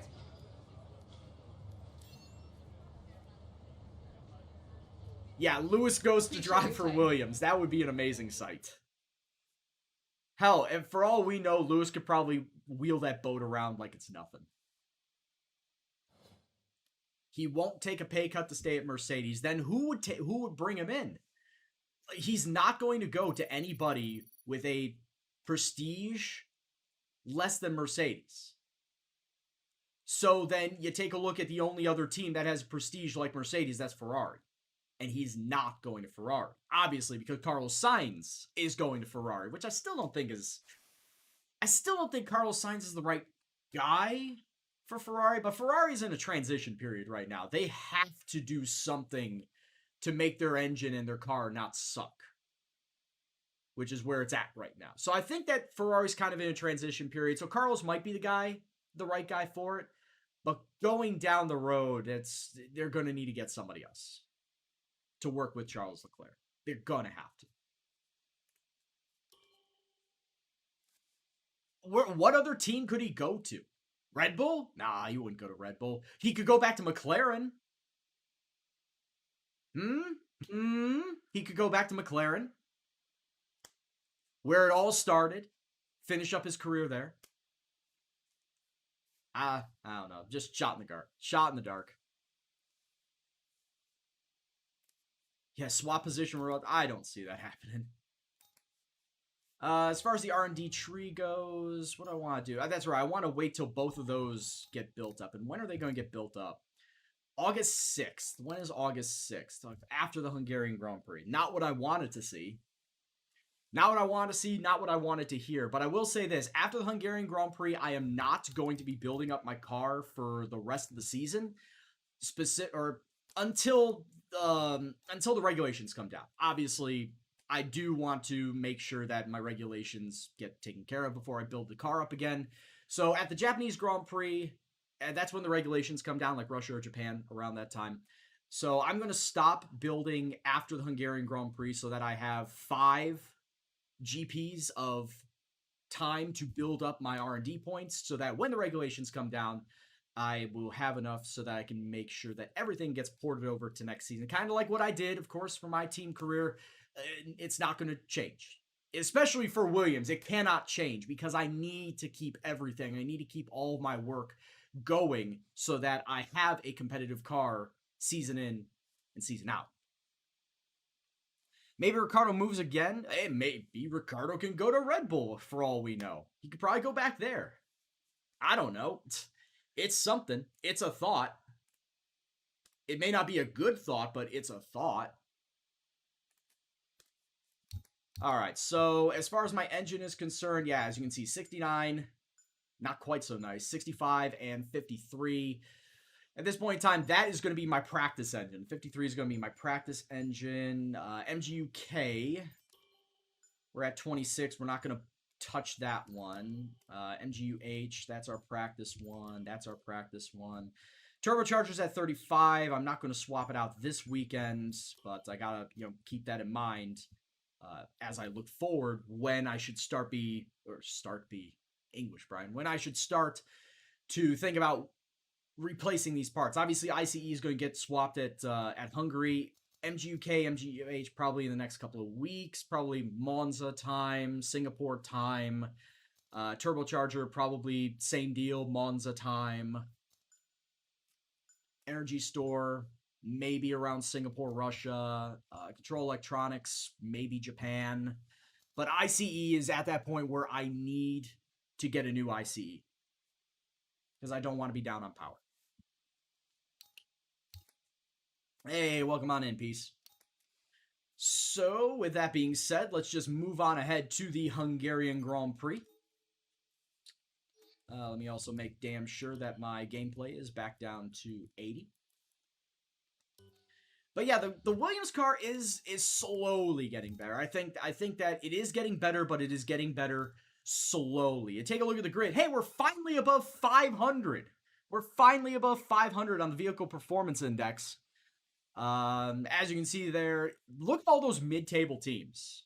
Like from McLaren down to Alpha, they're all bunched up. Or, sorry, from McLaren all the way down to Alpha Tauri, because Alpha Tauri is, I can barely see it, but it's at the bottom there. We're at like 501, 502. Alpha Tauri is like around 515. And then you take a look at the top end of that. McLaren's probably about 550. So there's only a 40-point difference between the mid-table teams. Then, of course, Racing Point, Red Bull, Ferrari, Mercedes. As you expect, the top three are, leading the way. But Racing Point's moving up pretty fast. Racing Point's getting that development on lockdown right now, so who knows? Maybe somewhere down the line they can actually, continue to make some moves. Maybe. I don't know. So once we get done with practice, I will then start building up my chassis. I'm pretty sure, yeah, I'm gonna start putting money into the chassis here. Like, more than likely these two parts, the dampers and the cable assembly, I'll probably put my money into that. I'll wait on this. In fact, I'll probably put money into both of those, and then if depending on what the regulations are, then I might build up the rest of the chassis. But like I said, we'll just have to wait and see what the regulations are. Is there anything else I need to do? Facility-wise, obviously, it's not like my team where I have to put money into the facilities. Just gotta hope that Williams has the right idea for facilities, but they don't because they're building up durability. They're not touching aero, chassis, or powertrain. They're building up the durability right now, which is a crock of shit because I don't touch durability in the first season. I never touch durability in the first season. So if we know the engine is going to continuously blow up, and whatever I do into durability is not going to mean all that much, why bother fixing it? Why bother trying to put stuff into it right now? Especially when Williams is the boat on wheels where we need to build up, we need to get the aero so that, it can be more aerodynamically sound, the lighter chassis. We need to work on that. Yeah, durability, let's poo-poo it. I don't need to work on the durability. Just get right into the Hungarian Grand Prix then. Shit. Yeah, Genius, I do agree with you that the next few years are going to be interesting in F1. As to, one, the storyline of Lewis Hamilton, when he wins the driver's title, that will put him as the most winningest F1 driver of all time. What is he going to do? Will he stay? Will he continue to make that number greater? Put it out of reach from anybody else further down the line? Or will he retire? And then if he retires, who is going to be the next driver's champion? Because I don't think that there's going to be one dominant driver after Lewis Hamilton retires. Yeah, Valtteri Bottas might win a driver's title or two if he stays with Mercedes, but you got George Russell, you got Lando, you got Verstappen, you've got Leclerc, you've got a whole bunch of these young drivers that are coming on in. And I mean, we've said this before, F1 is a young man's game now, where half the drivers are, I believe, under the age of 30, maybe even less. And it really is coming down to where a lot of these drivers, if they keep up with their ability, they are going to stay a long time in this series. Yeah, because you take a look at some of the outliers, like right now, was it Grosjean is 33, 34, Lewis Hamilton's 35, Kimi's over 40. But most of the drivers are under the age of 30 now, and if they show that they belong there, they're going to stay for a long time. All right, let's get into Hungary. Replace gearbox. Oh, that's right. I forgot that Hungary was the star of the new gearbox. Russell and Norris and Mercedes. I don't know if Mercedes actively wants to go after Norris, though. They know they have George Russell on lock because he's a part of their driver academy. They know that won't change. And when Lewis or Bottas, either one of them leaves, they're going to promote George to the car. It's pretty obvious. Like I said, whoever leaves Mercedes and they bring up George's obviously going to be driver number 2. Lewis is automatically going to be driver number 1. I still think that Bottas, if Lewis leaves and they bring up George, Bottas would then be the number 1 driver. Mostly because he has seniority. He could be used as a mentor to George. But Bottas has proven that he is a more than capable driver in that car. We've seen him win multiple races. Would he win a driver's title? If Lewis left, I would think that Bottas does win a driver's title. Hands down. If he stays in Mercedes, he wins a driver's title. Is there going to be any sort of rain at Hungary? No, thankfully. It is only going to be partly cloudy to cloudy in qualifying, and then partly cloudy to cloudy during the race. No wet conditions at Hungary. That makes me a very happy person. So I hate rain, and especially here at Hungary. Oh yeah, Mario, that's without a doubt. It just comes down to when will the first retiree of Mercedes happen? Whether it's Bottas, whether it's Lewis, whoever vacates the seat first, George is going to be elevated up to that position. Like I said, he's part of the Williams Drivers Academy. So they have put a lot of money and time and effort into George and hoping that George is a good driver, turns into a good driver. And I think he does have that ability. Yeah, he's just saddled with the Williams boat, but once he gets up into the Mercedes streamlined car, then he's going to shine. I think that's for without a doubt, he's going to shine in the Mercedes car. All right, let's load up this Hungary setup, and let's get this bad boy going.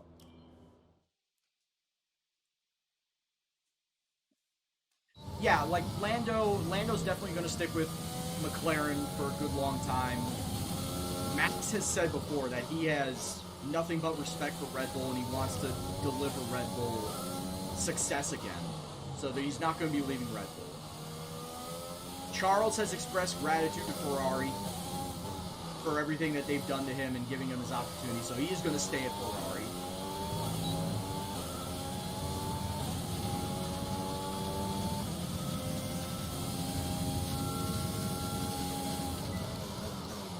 Trying to think of what other young drivers there are. I can't really say that Giovinazzi's a young driver. He's 26. Ocon is also 26. Try and go through all the teams and who the young drivers are. Haas doesn't have any young drivers. Magnussen's like 27. Grosjean's obviously 33,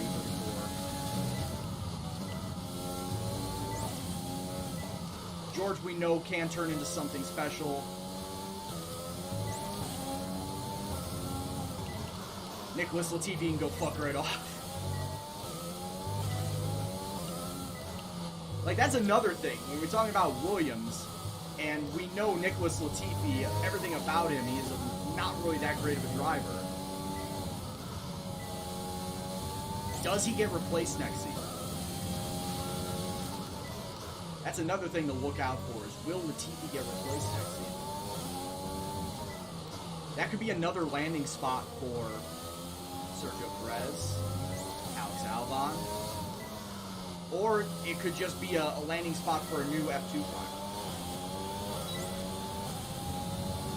For all we know. Very well could be a landing spot for a new F2 driver.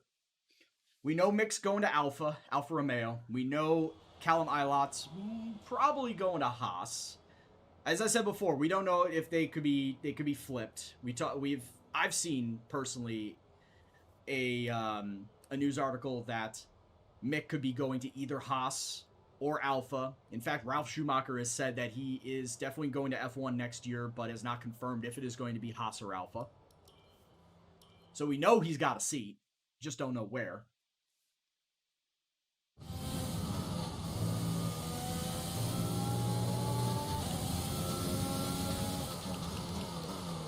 Callum pretty much is going to be going to whatever team that Mick Schumacher did not fill.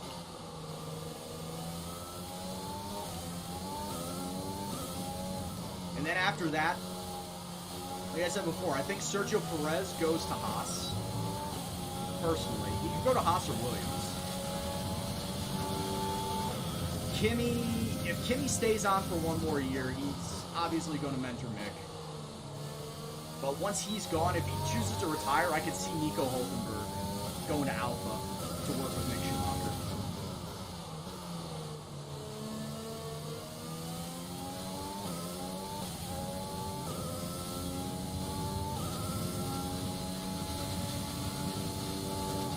George gives you Lewis on McLaren vibes. Just kind of raw talent that hasn't been realized yet.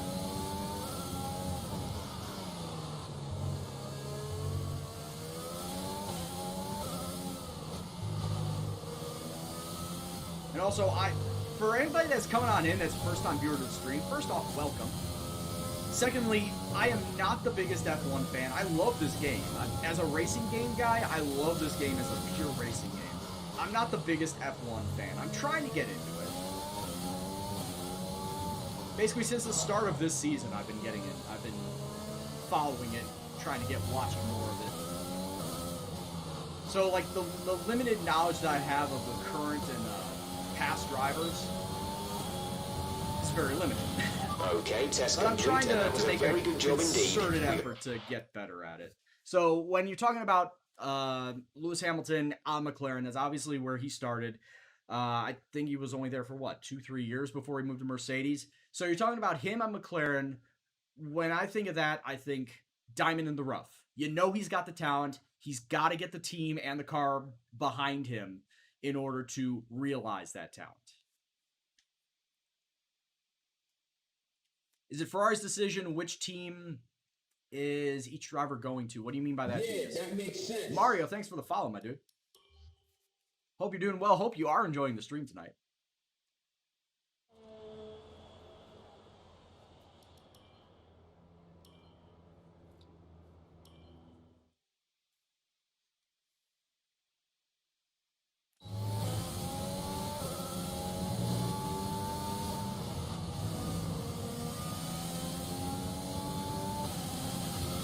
It's also Alpha's choice in what matter of if they bring in Mick or what.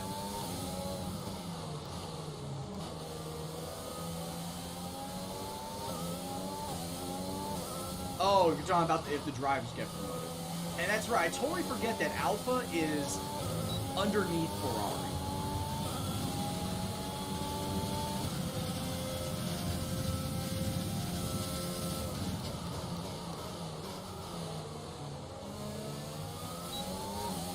When back in the early days, it was Ferrari that was underneath Alpha. In fact, Enzo got his start with Alpha.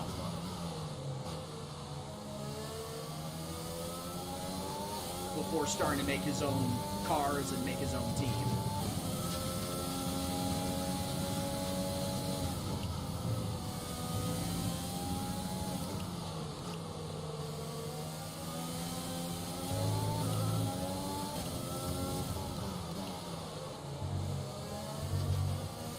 I think I can cut that second one. I'm pretty sure I can cut that second part of the chicane.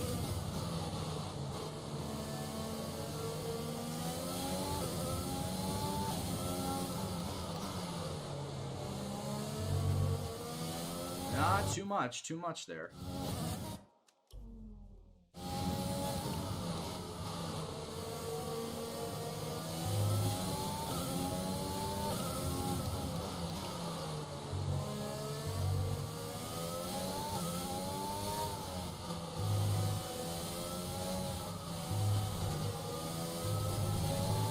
Well, I mean, as it should be, really. The you only have like a certain select few of drivers that are paid drivers that got in because of the sponsors they bring in, and not really because of their driving capabilities. See Nick Latifi. And I would say kind of Lance Stroll on top of that. Lance Stroll actually does have some decent luck. Is Lance Stroll a good driver? I think he is. Program complete and a job well. I think he is, but I also do think that his father bringing him in, not just to his team, but into F1 in general, does hurt his credibility and is labeled as a pay driver.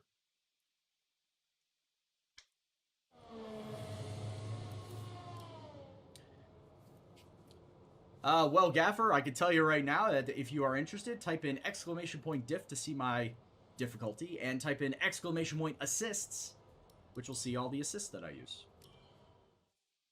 I should, like I said, I should probably have that in the info box below. I mean, Fernando does have skill.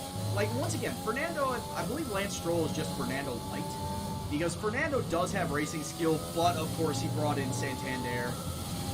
He brought in that Spanish money. Just to save you time, Gaffer, I drive practice on level 80, and qualifying in the race is on 95.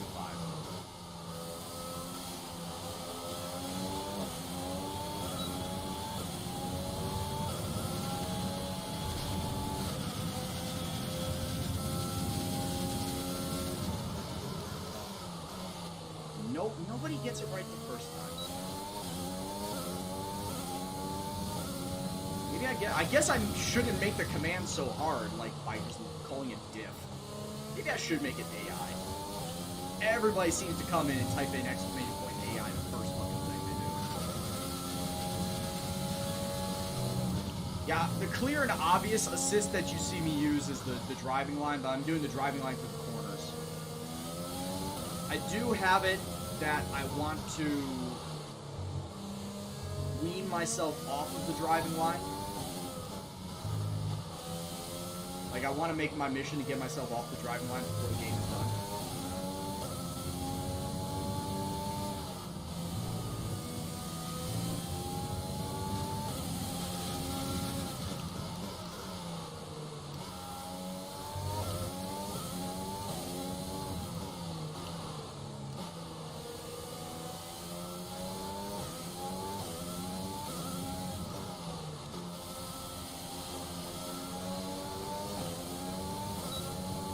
Yeah, I think I'm going to change the AI one from diff to AI.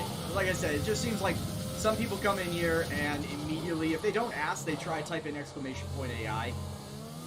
Which, I mean, makes a lot of sense. I was trying to be cheeky and different by naming it diff. Well, first it was difficulty and then shortened it to diff.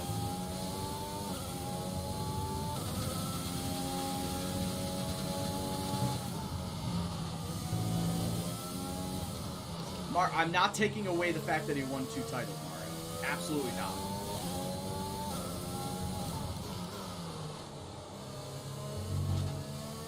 Which could also be the reason why, you know, when you're talking about Lance Stroll as a paid driver, you're saying that he is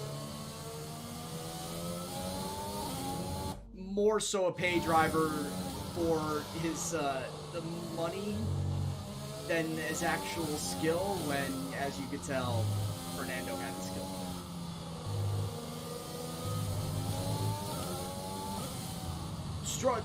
Stroll's getting better. Yeah, Stroll is starting to dispel the rumors of being a paid driver.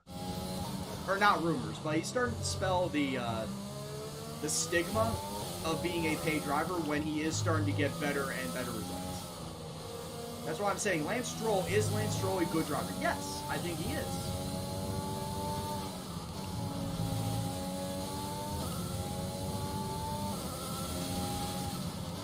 Could he be a great driver? Absolutely. Is he that right now? No, he is not. He's good, but he's not great.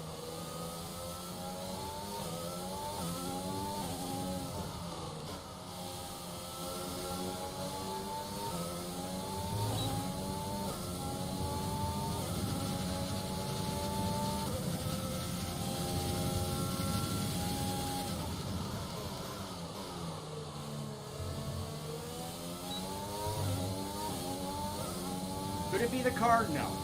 I honestly don't think it could be the car, especially with Racing Point, you know, being labeled as the pink Mercedes. Let's be honest, it is kind of built like last year's Mercedes. Especially with all the last year's parts that they still have on it that they technically shouldn't have had on it. But you can't really say that the car is doing Lance any sort of detriment. Yeah, that makes sense. It does make sense. Thank you very much for following. It's definitely not doing him any sort of detriment. He just is doing pretty well.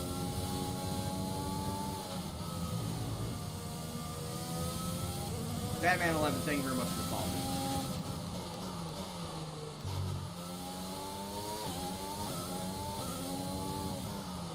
Yeah, they have to. I don't think the chassis are going to be... as far as I know, the chassis are not changing up all that much. I think FIA is mandating that they have to keep the chassis the same from this year to next year, just because there hasn't been a development time due to COVID. But as far as the illegal parts now, that what Racing Point and going to be Aston Martin will be next year. Given those illegal parts that they have on the car, they are going to have to change it. But that's going to be mandatory. But I think for most of the rest of the chassis, they can't touch.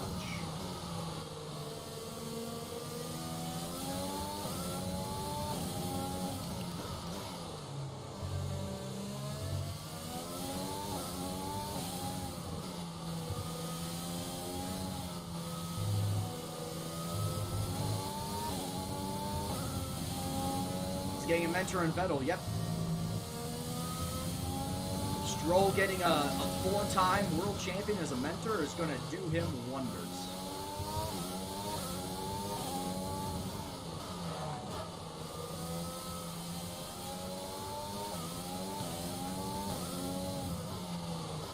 That dual axis steering, yeah, I don't even know how it works. And I saw a video on it, and I still don't know how it works.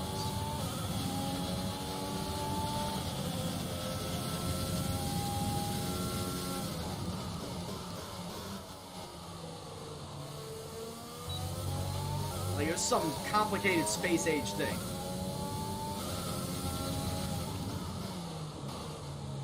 So give credit where credit is due to the Merc engineers for coming up with something like that. Yeah, it may have turned out to be illegal, but hey, give them credit for thinking of something like that.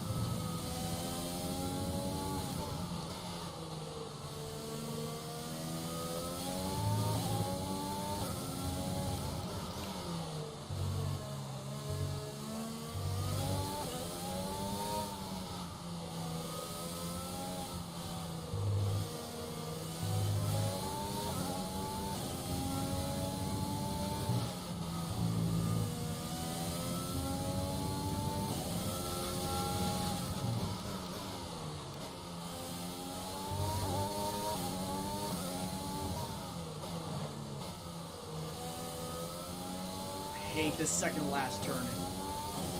That second to last turn in Hungary is just a god-awful mess. Never seem to get the right speed to go through it. Okay, test complete, and that was... Like, that entire back section from the chicane onwards has always been the worst part of the track for me. That entire back half. I always lose time. I can never seem to find the right turn in, turn out, to the right radius, the right angles to hit each corner. And especially that second to last turn where you drop the second and it's like, oh, if you go just a couple of miles an hour too fast, you are just shot out of that corner. No matter how close you get to that apex on the inside, you will just get shot right out up into the outside wall if you go any sort of fast at it. I don't like it. You were at the race last weekend? Man, I bet that was a lot of fun. I didn't see a lot of people there at the Nürburgring. So where were you sitting? Oh, and also next weekend, not this weekend, but next weekend, going to Portugal, going to Portimao for the first time ever. So would we see Lewis Hamilton break the record that he currently has tied with Michael Schumacher as far as most wins in F1? Or could it be that it is going to be a race that everybody is on such equal footing that it's up in the air? Could it be that Portugal is going to be a race that is such that it'll be nobody has real advantage because nobody's driven it? Could it be an up in the air, who knows who wins type of race?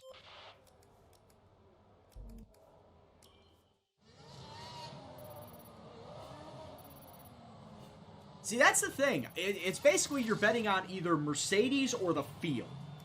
And obviously the odds are Mercedes is going to win. It's time to remind ourselves of our top honestly, three. Who are? With a track such as Portimao that nobody is really driven, I think that it could level the playing field. Much like with wet races leveling the playing field, because most everybody doesn't really know or like to drive in the wet.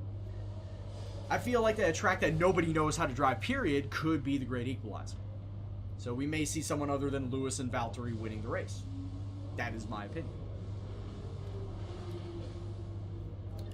All right, so before we get into qualifying, now I need to get a brand new ICE. MGUK, MGUH, Energy Store. Yeah, MGUK and H are at like 25, 27%. Turbochargers at 35. CE, yeah, we gotta bust it to that. Top 3 races you want to visit are Nürburgring, Silverstone, and Singapore. Obviously, I like to go to Singapore. As far as overseas road races that I want to go to, like top of my list is 24 Hours of Le Mans. That is the number one. If I wanted to go see a road race anywhere outside the U.S., that's my number one. I want to go see 24 Hour Le Mans. How bad was my gearbox there? 50% odd? That actually wasn't bad at all. It was not bad at all. If you're talking about F1 specifically, I've talked about wanting to go to Montreal for a while, like because Montreal is my favorite track to drive in this game, and I wanted to just go see the city of Montreal in general. Might as well say, yeah, let's add in a trip to Ile de Notre Dame and go take a look at the Canadian Grand Prix. Might as well say that as well.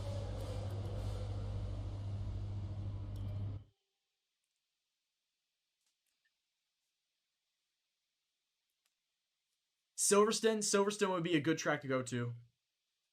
I know of a couple of people that have gone to Silverstone before. In fact, FM Dupe, if you watch Football Manager streams of like We Stream FM and whatnot, Dupe has gone to Silverstone before.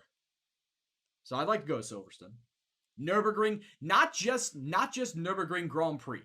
Not just the Grand Prix circuit. No, I want to go and drive on the fucking Nordschleife and properly drive on the Nordschleife. I want to do that one day. I feel like that is going to be a lot of fun. That would be a lot of fun. But any other F1 tracks? Suzuka. Suzuka would be a good one. It's just like I got plenty of places that I would love to go to one of these days. Just Japan in general is one. So I might as well throw a trip into Suzuka there too. Like if money was no object and COVID wasn't a thing, oh, I'd love to just go on this world tour right now. Especially the Euro trip that I kind of have planned. I'd love to do it, but pesky rules. Pesky rules like things like you gotta have money to go these places, or you gotta have a mask if you want to travel outside. I'm not saying that's a bad thing. I feel like that some people do need to do that, especially if they're gonna act like assholes if they don't. But no, I honestly have this Euro trip planned. Like I got several countries I want to go to, several cities in those countries I want to go to. But like I said, if money was no object, I would love to do it. I'd be on the next flight out. But gotta put those plans on hold, sadly. All right, so we got 2,400 in R&D points. What do? I could build this out. Yeah, let's do that. Engine cover. Let's build you out. It won't get done until after Monza. Damn, that's a long time. That's a month. It's not really a month. But it's like 3-4 weeks. But yeah, we'll get it done. And then we'll open this up. We'll do the heavy dampers. We'll build those out. That should get done okay before Monza. But more than likely it'll fail, so it will get done after Monza. So we'll build those two things up so that this part gets opened and then this part gets opened. All these question marks that you see right here, the facility needs to get built out with the money that Williams brings in. I don't know how they're able to get money, but apparently they're able to build out the fucking durability facility, but they won't touch in anything for chassis, aero, or powertrain, which goes to show you where their priorities lie, and that's not helping me out, because I don't want to build up durability. If COVID wasn't here, you'd be on a trip. Yeah, if COVID wasn't here, I would have been on several trips around the country already. I probably would have gone to New England. I probably would have gone to Kansas City. I've already had one trip, though, up to Wisconsin. Go camping. Unfortunately, it was with my ex, but whatever. Look past that. Yeah, Renault have dropped off. You take a look at the vehicle performance index, this is what we've got going on. Of course, we are at the bottom. Makes total sense. Then there's Alfa Romeo, but Renault have dropped the fuck off. But here's the thing. Between McLaren and Alfa, it's all real close. Like I said, take a look at the graph. It's all real close. Like, between McLaren and Alfa, there's a gap of, like, what, 15 points? Imagine Seb makes Stroll world champion in 2023. Possible. Trips that I will be going to next year, racing-wise, I'm going to the Daytona 500 if it doesn't get canceled. And I'm going to the Indy 500 as well, which are also on my bucket list. Daytona and Indy 500s are both on my bucket list to go to. Monaco Grand Prix is on my bucket list. 24-hour Le Mans on my bucket list. As far as absolutely need to go to these races on my bucket list.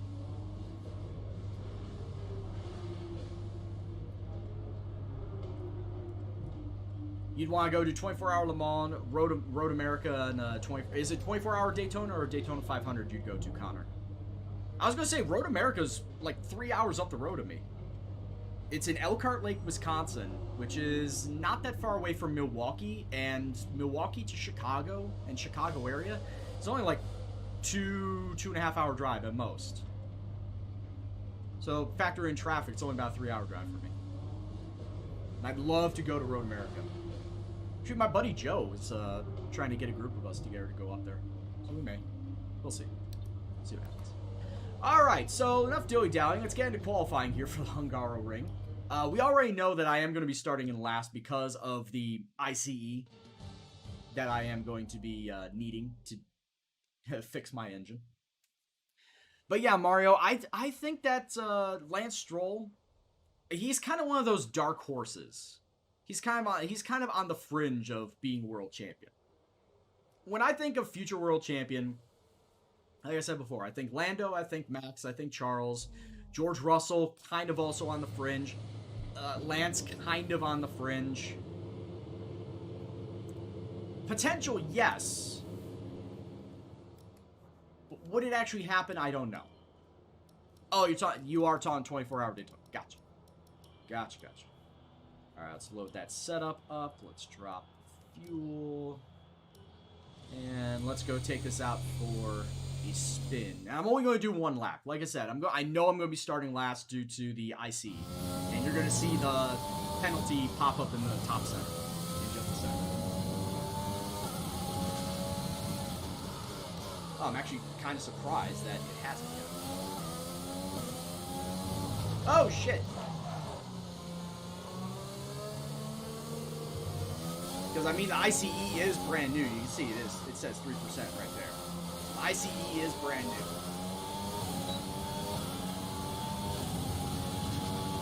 Ah, yes, Laguna Seca. Driven that track so many times on Forza and Gran Turismo. However, the town of Monterey, or the surrounding residents to the racetrack have been raising such a stink about the noise of the track that they might shut that track down. Which I know some of you are probably thinking, oh, you decide to live near a racetrack. You should have realized the potential noise complaints that you knew what was coming. Well, this California we're talking about. And some people do feel kind of entitled to the space that they decide to move to, that they didn't realize that there were other people there that wanted other bits of land for recreation. So right now, the track of Laguna Seca is in a battle with the residents of Monterey, the surrounding city of Monterey, as to whether or not they can keep the track.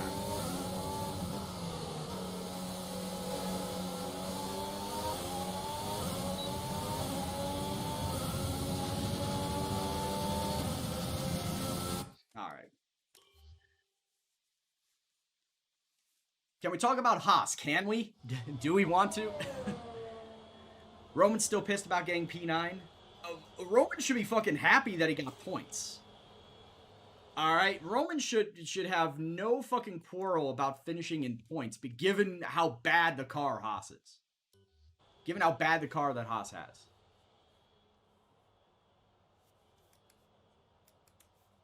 I was going to say, what was my time? Was it at the bottom? Yeah, it was at the bottom. Of course it was. So, like I said, it doesn't matter. We're going to be starting last place anyway.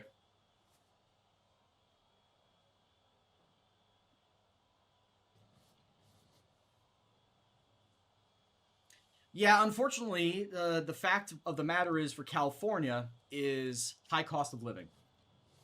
In fact, a few years ago, I was actually looking for a job out in...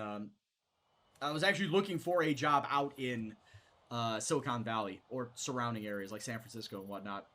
So I was looking, and the pricing, like the actual pay, didn't look all that bad. But then again, I was thinking like in Chicago terms.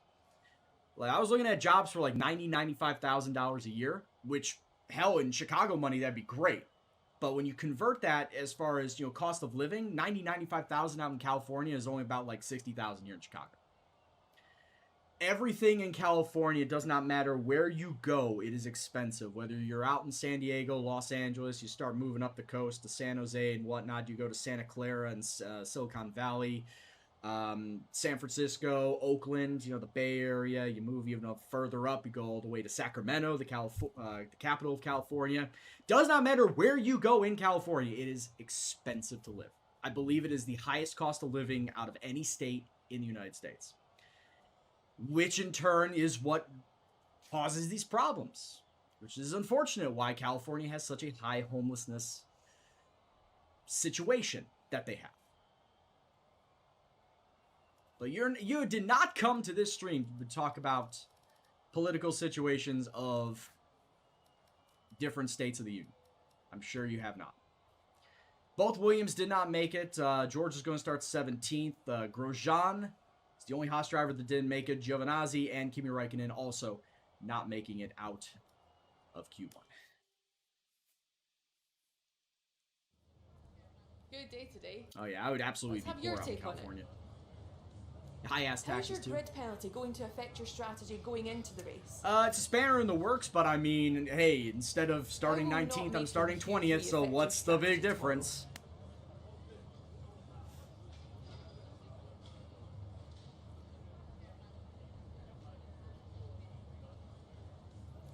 How will not making Q3 affect your strategy? Lady, have you not seen me all season? I've not made it into Q3 at all season. Let's talk about Haas. How about no? Let's not talk about Haas. Just pointing that out. Appreciate your time. Let's hey, like Claire. Claire was listening onto your conversation there, Mario. Let's talk about Haas. Let's not. Giovinazzi.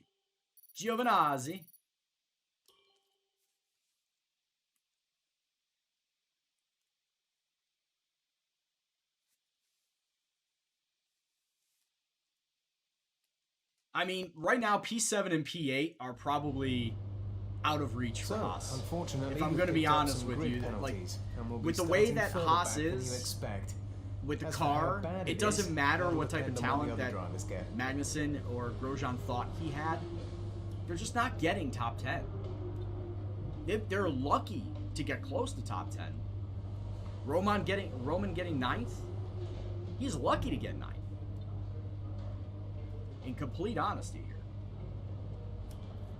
All right, 35 laps around Hungary. I'm not a big fan of Hungary, as I may mention before. So let's just hope that this race goes swiftly, mercifully. It's race day in Budapest as we get ready for another round of the Formula One World Championship. We don't expect too many retirements at this track. There are plenty of current and former drivers with flawless finish rates here. In particular, Ralf Schumacher. He made it across the line in all 10 of his Hungarian Grand Prix starts. 14 corners then for our has said drivers to that navigate in opening the line every 2.7 single time mile I've come to Hungaro Hungary. ring today. It's 6 lefts and 8 rights around a lap here, with average speeds in the region of 120 miles per hour.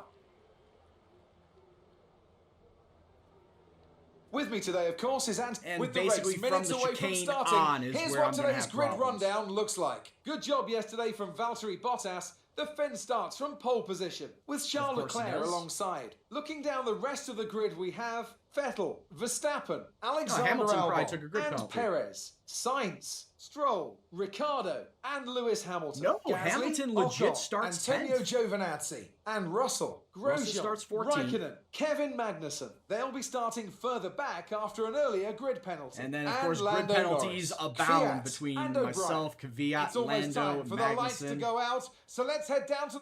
But wow, a legit 10th place for Lewis Hamilton. I'm kind of shocked. I'm not what am I trying to say here? I can't believe that he is actually starting a legit 10th without a grid penalty. He qualified on medium tires. He's the only one of the top 10 to qualify on medium tires. But it looks like the majority of the people behind are going to be starting on mediums. I will be doing that as well. It's more than likely going to be a medium hard. It's going to be a medium hard strategy.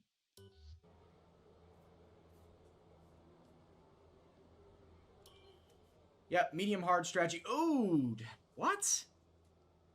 11 by doing this, it saves me 11 seconds, but you gotta factor in the fact that I am not going to be challenging anybody. This is a bad decision. In fact, I'd almost, if I was going this strategy, I'd go hard and then soft to finish. Like if they're giving me as a personalized strategy, showing me this, like no, that is a terrible strategy. So let's try something different. If we're gonna go hard soft, would it be ideal? I'd lose a second by doing this, but it could be viable. What's my highest finish on Williams? 14th, Dutch Grand Prix. 14th's my highest, and then pretty much every other result was 17th to 19th. I have yet to come in last. I've yet to come in last by virtue of DNFs. No, I am not doing mediums, not on this track. If I do medium soft, it would not work. Look at that. I mean, it says that I would gain a 10th somehow, but it's medium goddamn tires. On this track, it's going to suck.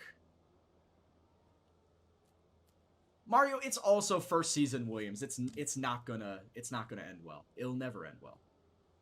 I need to build the car up first. Yeah, seriously though, you look between medium and hard, obviously the mediums will get me speed, but it's only a 10th faster. So I'd rather have the durability of the medium tires to go, or the hard tires I should say, to go far. And I'm kind of thinking either lap 26 or 27, come in, pit for the softs, and then just bolt. And then bolt it. And here's the thing. Most everybody is going to be finishing on hard tires. Most everybody is going to be finishing on hard tires. They're going to go soft hard. That's all. That's a fact. Or if they're starting on medium, they'll go medium hard. So it's a fact that they're going to finish on medium. I'm kind of thinking, do I do 9 laps on the soft or 10? I'll go 9 laps. I'll go 9 laps on the soft tires. I know I should probably do 10 just to, have it a little leeway, a little bit of extra lappage to make up for lost time. I'll go 9 though. We'll do that. You have to pay $600 million again to F1. Yeah, F1's an expensive startup, which is why you don't see a lot of constructors willing to, get back on the grid. That's why you don't see Lotus on the grid anymore. That's why I don't see a lot. Well, Lotus got taken over by Renault, excuse me. But, I mean, you don't see a lot of manufacturers willing to put forth the money because of how expensive it is to put forth an F1 car. That's why you won't see Penske do it.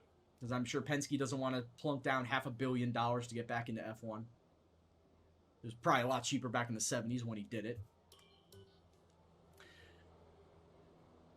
Oh, what's my strategy again? How much time? 46? Okay, let's do it. Alright, boys. I'm the only guy starting on hard tires.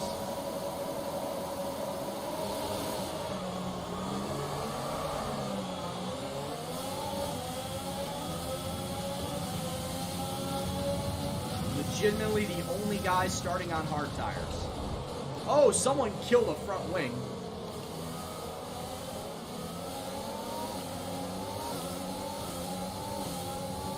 Somebody's front wing died. Saw it go flying all over the track.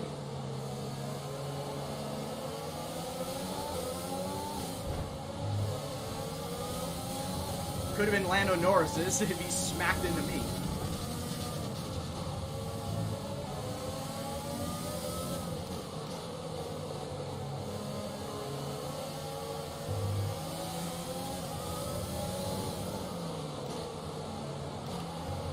What the fuck?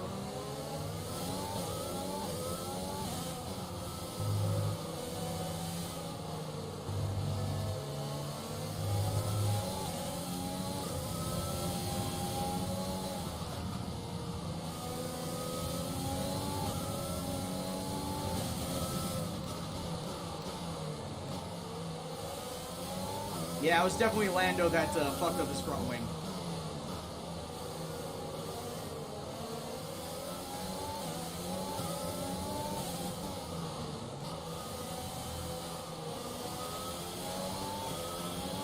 Alright, bye-bye Lando. I'm not going to deal with you for another 25 seconds.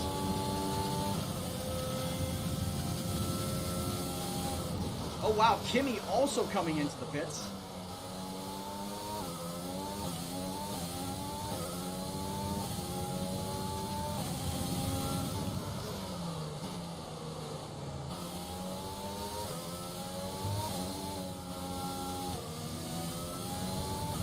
Say, my front wing is not damaged.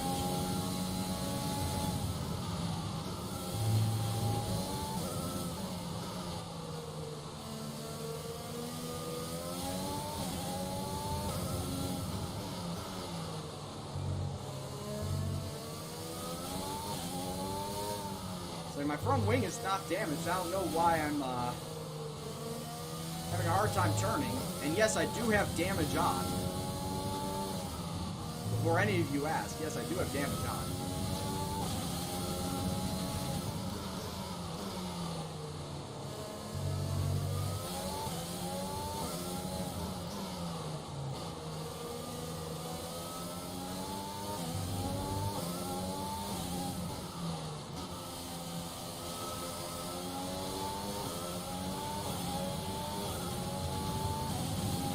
DRS is being enabled this lap. We can use DRS when you are within 1 second of the car ahead and in the DRS zone. Damn, it would be nice if I was in DRS range.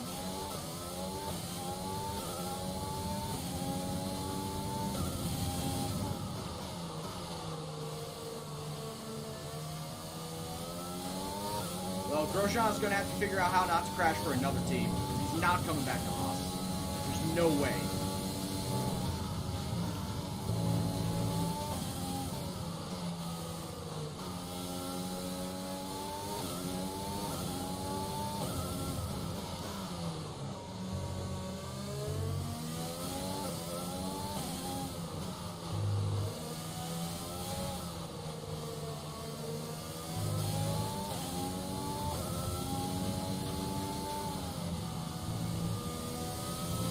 as has been mentioned before, more than likely, Haas is going to dump both Magnussen and Grosjean.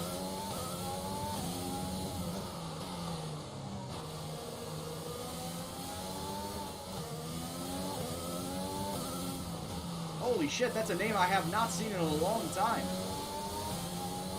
Absolutely, D. Welcome back to the stream, my man. How have you been? Things have been going okay.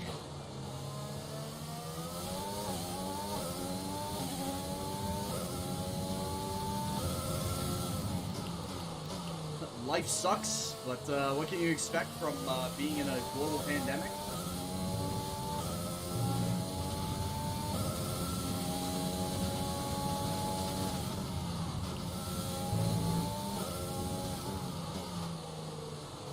Lose your job, lose your girlfriend. I got video games though, right?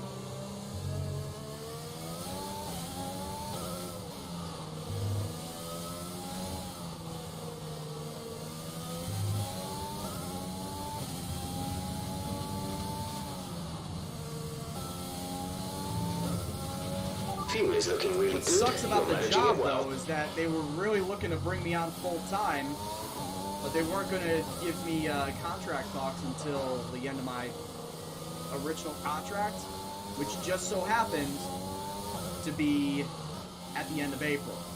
And wouldn't you know it, COVID came down and furloughed everybody in mid-March. So, essentially, I was out of a job because of that. As far as the girlfriend thing goes, I voluntarily got rid of that. It's kind of hard to want to keep having a girlfriend when they are not honest to you. You would think that honesty is a core foundation of being in a relationship.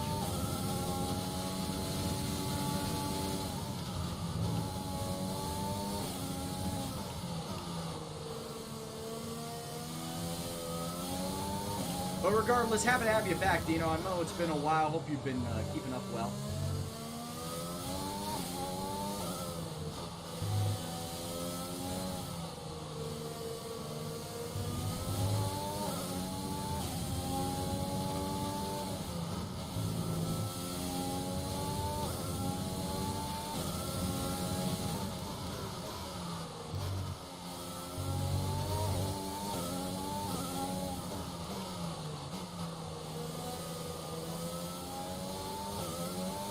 It's like, of course, Kimmy is going to be catching up to me.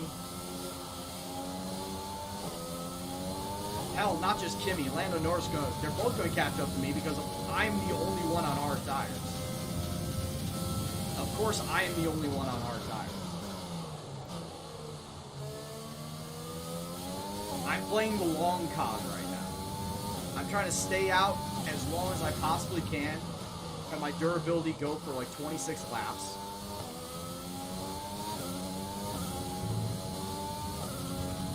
Switch to the soft tires when everyone else is going to be on. Everyone else is going to be on hard. Damn, that is a wall of text. I cannot read that right now. Not when I'm driving. Don't text and drive, kids.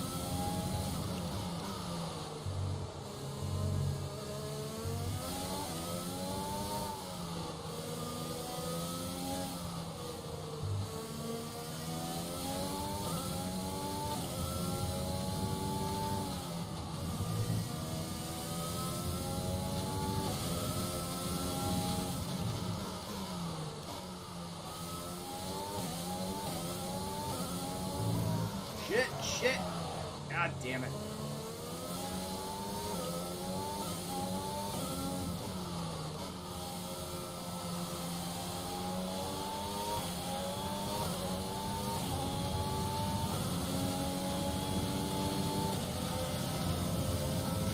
Lot of pits coming out.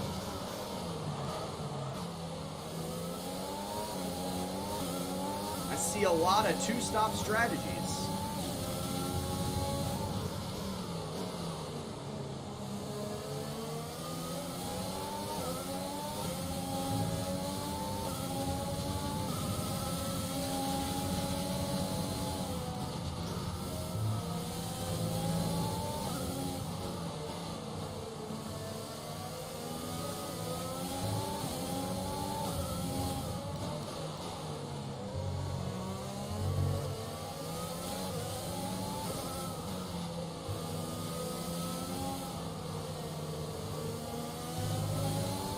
So majority of drivers going out with a two-stop strategy then. The leaders, I should say, those who start in the top 10. All of them are going two-stop strategy.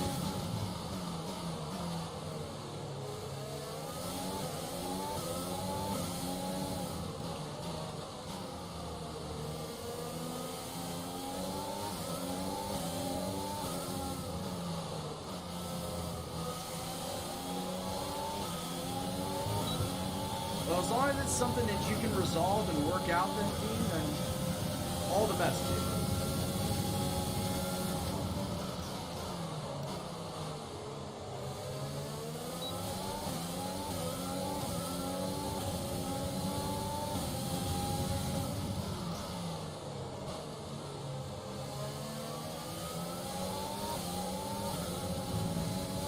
What's Haas doing in this race? I don't know. I can't see what's going on. I got the mini-map covered by my chat.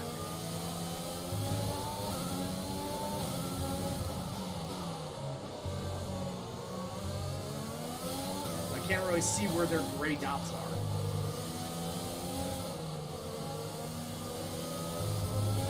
You've been awarded a time penalty for that last incident. Kinda knew that was coming.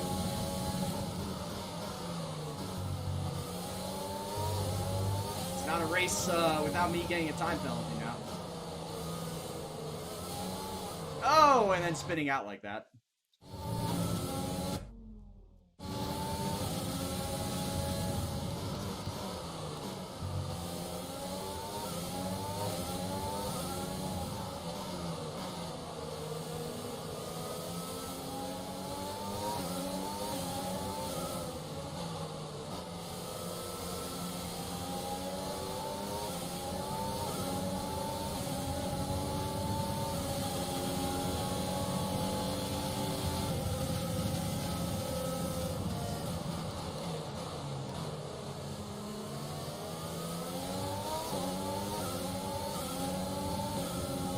As long as she's keen on seeing you, wants to make the relationship work.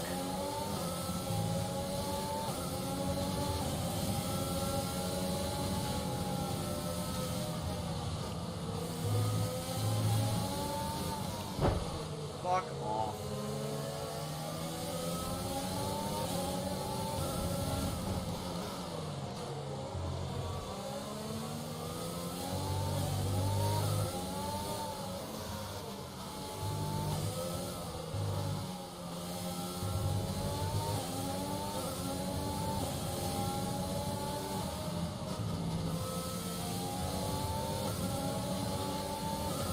It's one of those things where I know I'm on the slowest tires. Like I said, I'm trying to play the long con here.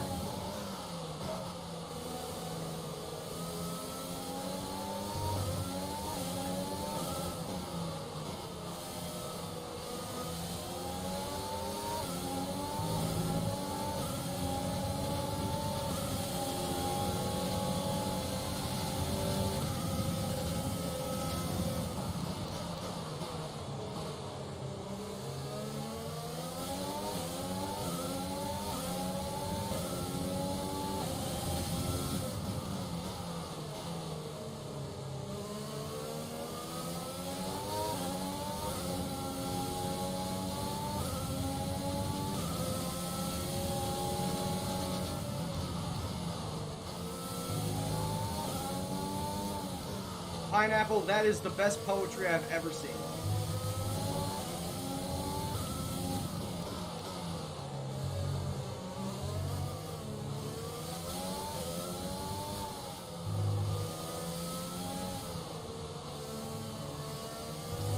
Citation needed for that statement, Mario.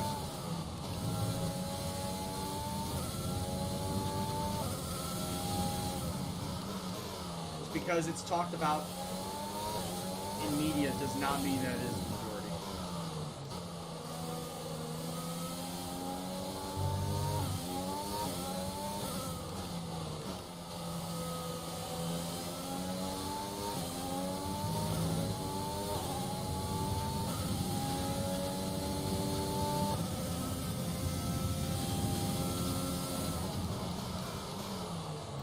Kimi Räikkönen has officially come in and swapped to the hard tires.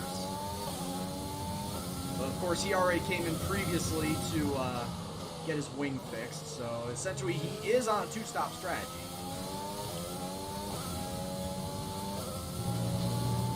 But him and I should be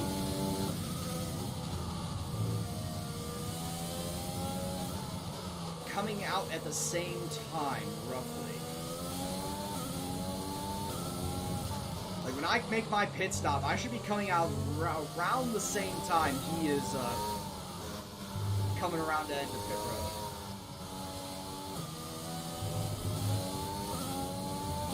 As I said before, I also have a 3-second time penalty now, so I gotta make damn sure that I'm able to pass it.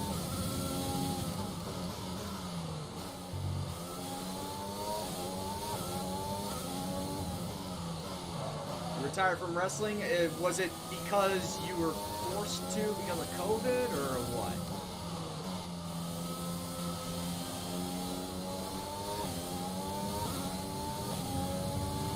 I'm sorry to hear that, dude. I know how passionate you were about it.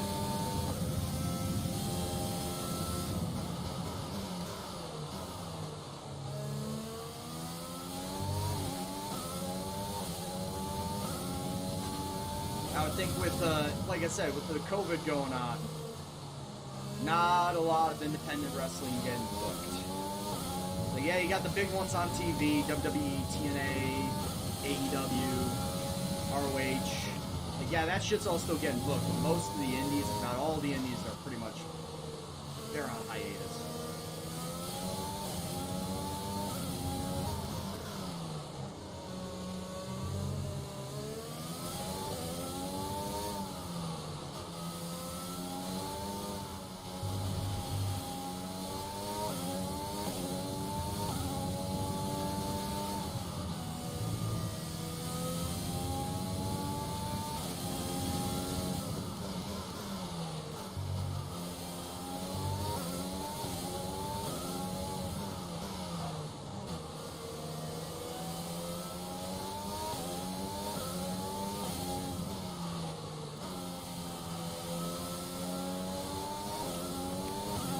Most part, I am keeping Kimmy's time around the same each lap. I don't know how much longer that is going to stay up while he's on the fresher hards. While I'm on hard tires that are already 20% used.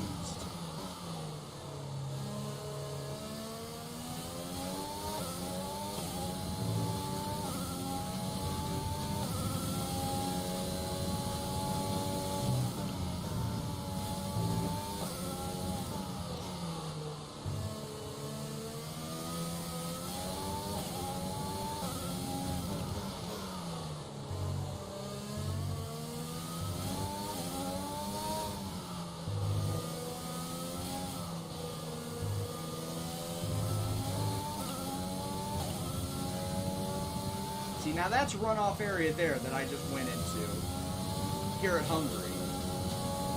And yet I was not dinged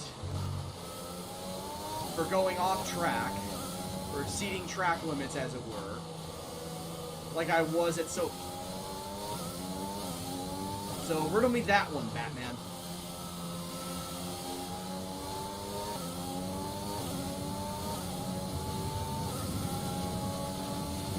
On job, family, and relationship. That's fine. It's understandable.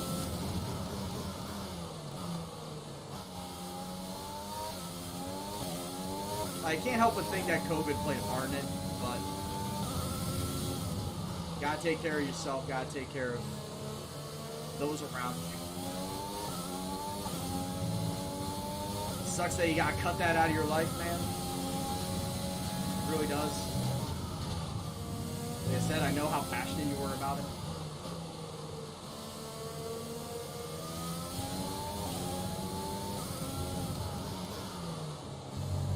Oh, shit.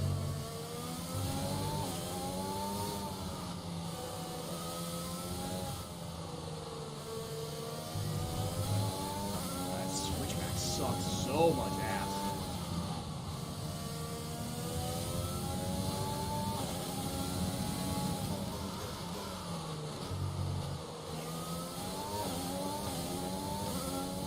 And just as a reminder, after this, I will be switching over to iRacing's racing simulation service, because tonight is the first round, the iRacing Legacy Cup Series. We're driving the 1987 stock cars around Texas Motor Speedway at the night. Yours truly is taking a part in the playoffs. I have made the round of 10. If you are interested, stick around after this race and we will see how that goes.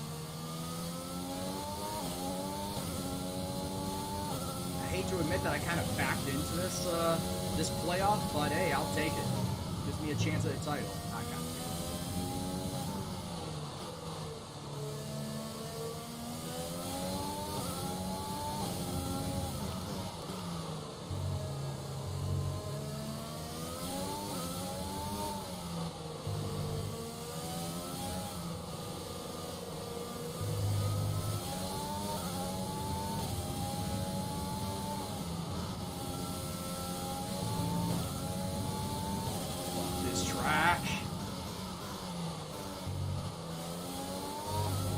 I'm talking about tracks that are on my shit list. If I ever do make that tier list, this is definitely not going to be one of them favorable tracks for me.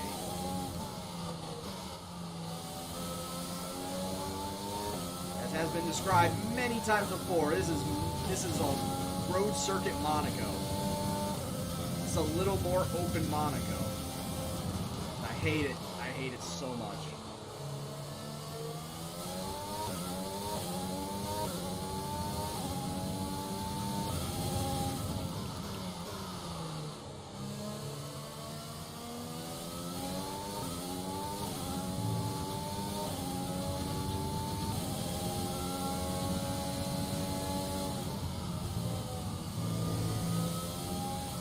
Say Tykesman, he was British based, so you might know some of the federations that he wrestled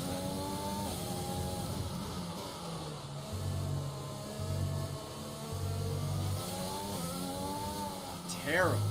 Terrible, man.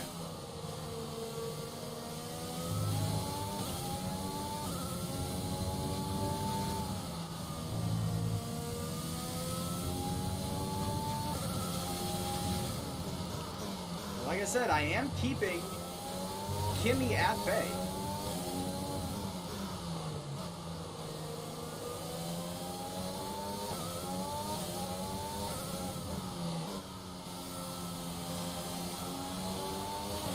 George is in the pits. George in the pits. Like, Kimmy's been around that 26.3, 26.5 mark for the better part. In fact, pretty much since he came in for those hard tires, he's been staying around that mark. Oh shit. Doesn't help when I make a slippy move like that.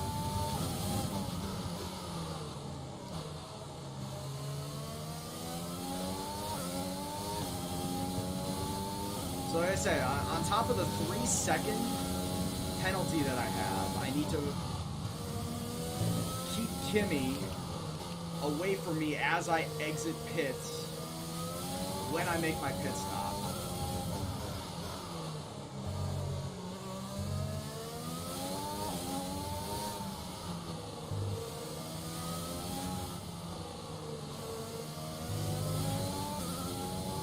Grosjean on hard tires. Norris on mediums.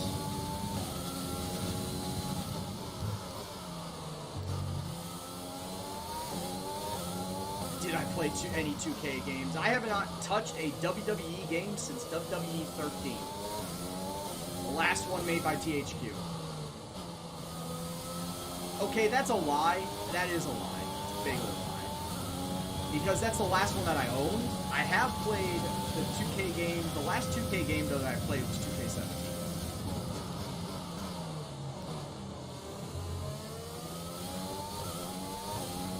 So yeah, sorry for lying. But no, legitimately the last WWE game I owned was WWE 13. The last game I played was 2K17. Just because after 2K17 the games just went downhill. Admittedly, they've been going downhill for quite some time at that point, but it was drastic. Ah, shit. It was noticeable. that they were going downhill. Yeah, 2K20 was garbage. And they've been trying to sell that game on the cheap since like the first week. They discounted that like the very first week.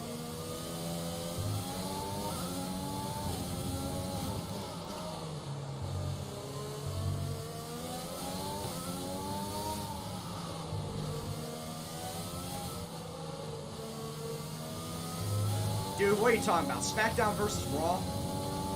SmackDown versus Raw and SmackDown versus Raw 2006. Those were my jams back in the day.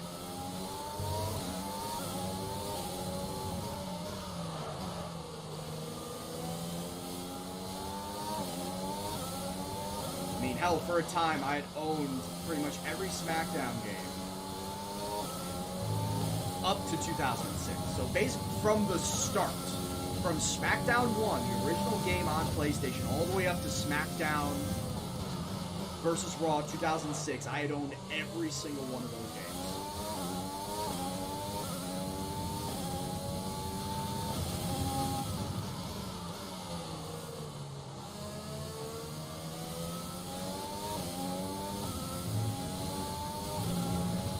And then I did not buy another WWE game until WWE 13.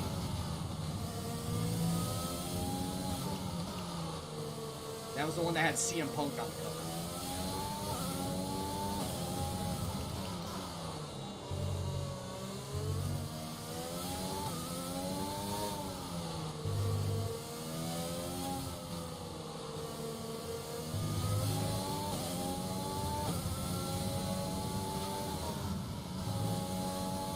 I was about to say, how the hell am I in 13th and nobody is gaining on me? Something had to happen. Somebody died behind me, I'm sure, because I know somebody was closing in on me.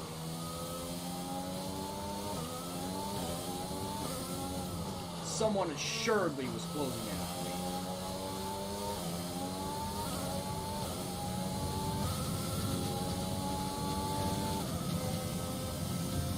Yep, I got that, and I got all the DLC for it, too.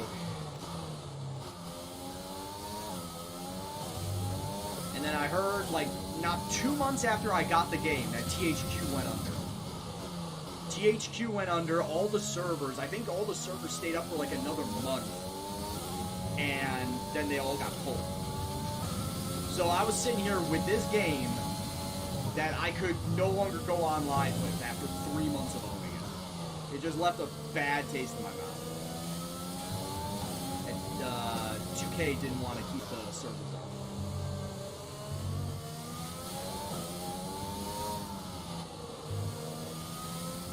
So yeah, I basically played that game only for the 2 months that it was online accessible. And that was it. I've had the disc ever since. I've not gone back to it.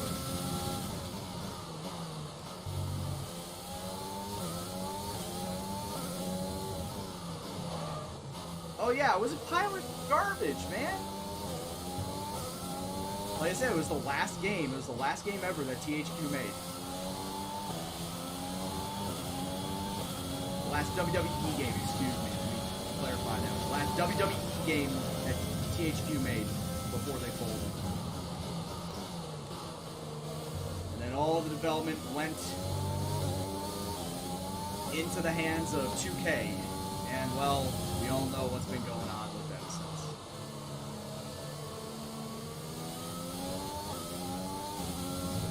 Which makes me wonder when the AEW game is going to be coming out.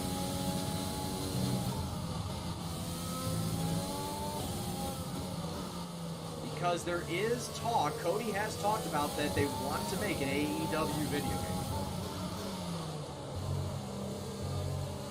Top 10, that's not lasting very long, but you know this. It is also too early to be going on some soft tires. The soft tires are not going to last 14 laps.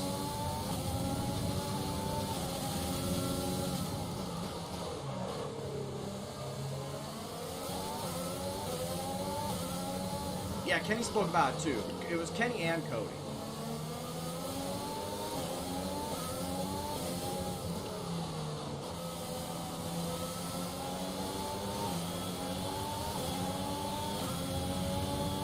Alright, Albon, get around me. I know you want to. Wow, still top 8 after that? Wow. Nice.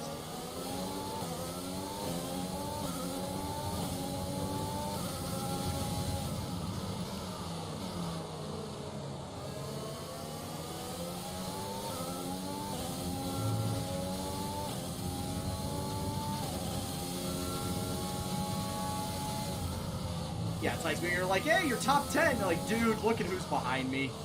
They all just pit for fresh tires.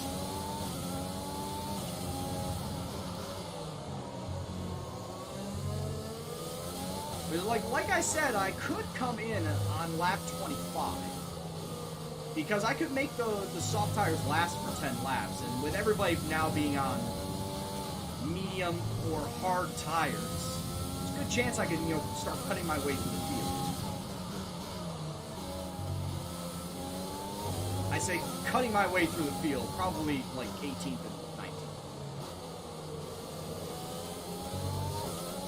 Oh, gotta love getting that speed wrong through there.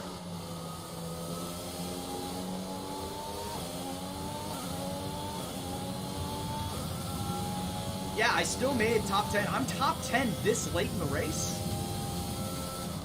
Not that it's going to matter in 2 laps time when I pit.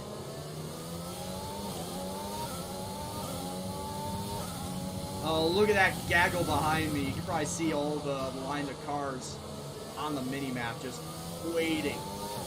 It's like a pack of hungry wolves just waiting to devour me. Time's at 8:26. Okay. Practice for the race opens up in 4 minutes.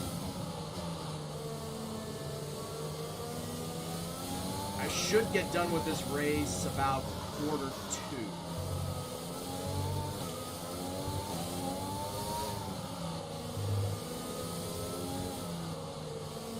Only 4 cars? Well, regardless, 4 cars are going to kick my ass and eat my ass.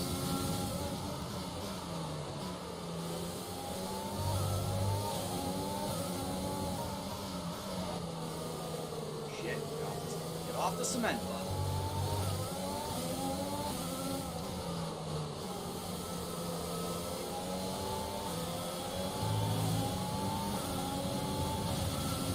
We're approaching the pit window.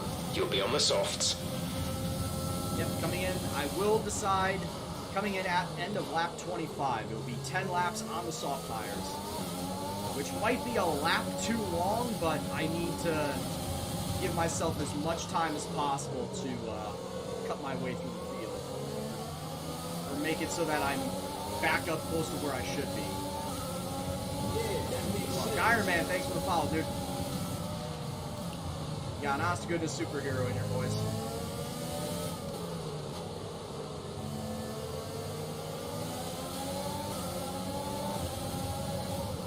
And all because I'm on these hard tires, that gap's gonna go away.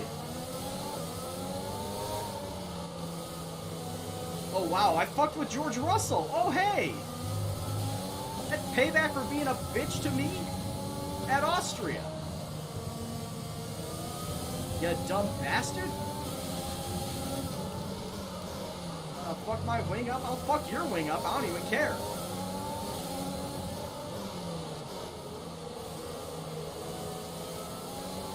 Hell, George currently sitting on top 10 once I go into the pits. Once I go into the pits, George is going to legit be top 10. He's not going to last there, but he will legit be top 10.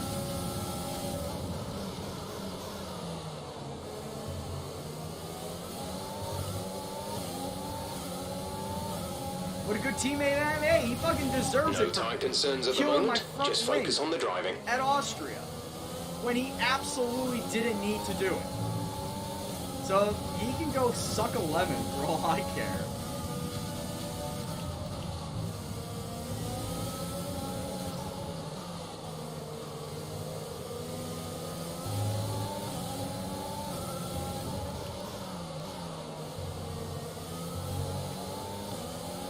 Oh yeah, the inter-team rivalry was always going to be in there.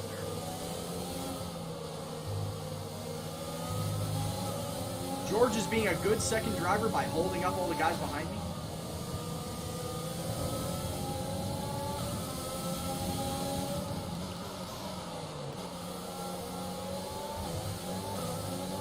You should have seen me with Albon. Hey, he's not lying.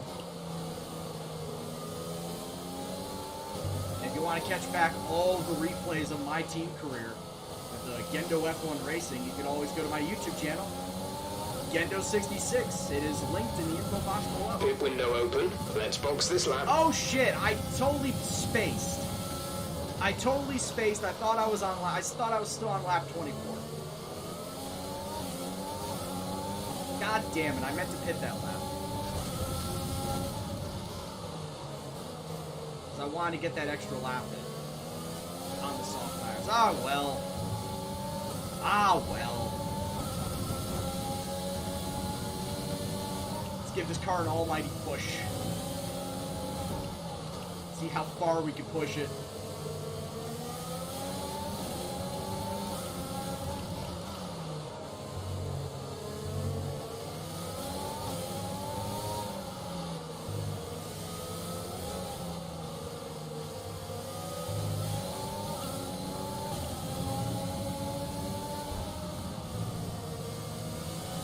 I can't believe I spaced on that, man.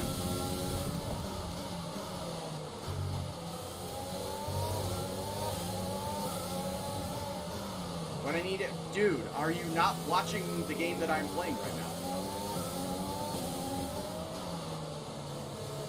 You're telling me to play a game that I'm currently playing right now. This is legit F1 2020. It says it in the title. It says it in the game being played. Yeah, look at that. It immediately drops down to 19. That was holding everybody behind. I was holding everybody up. Complete. Go now. Alright, Kimmy was, That was I our don't know, how many last stop. seconds back? No more scheduled pit stops.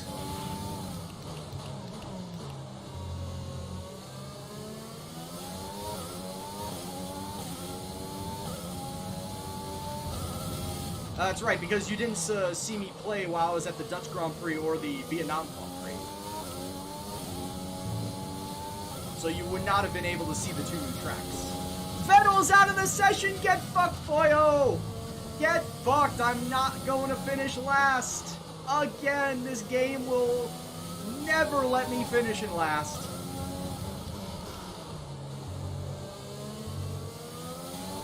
It is official, this game will not let me finish in last.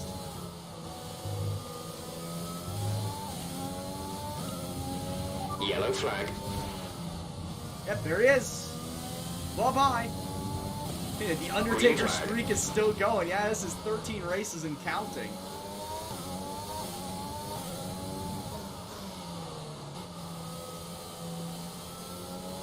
I also still need to beat Kimmy by 3 seconds because of my penalty. Which, I mean, hell, I've got 8 laps to do it. And I'm on soft tires, he's on hards. That's not going to be hard. Dudunch.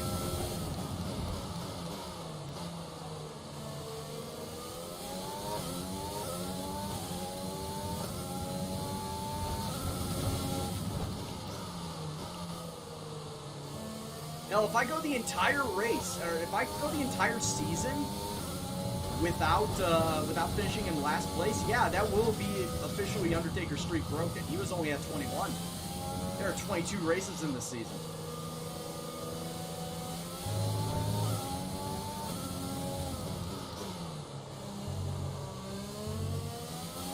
I just got to be very mindful of not going over boundaries again.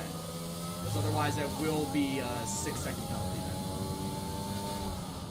Which I don't think I can get to 6 seconds in 7 laps. I just don't think I can do it.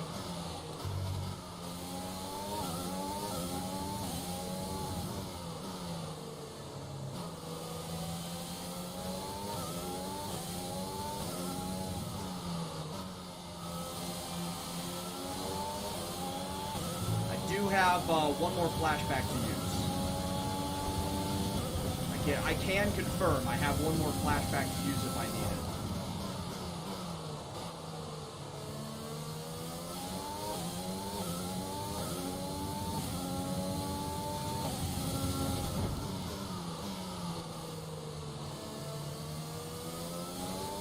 I'm starting to slowly catch up to Norris in the front. Blue flag? Oh no. That better not be for me.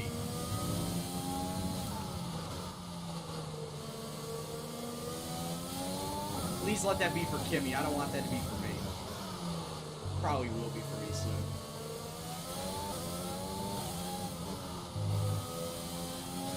Someone look on the mini-map. Is Kimmy behind me getting passed by a Ferrari or a Mercedes? The answer is probably yes, but I just want to be sure.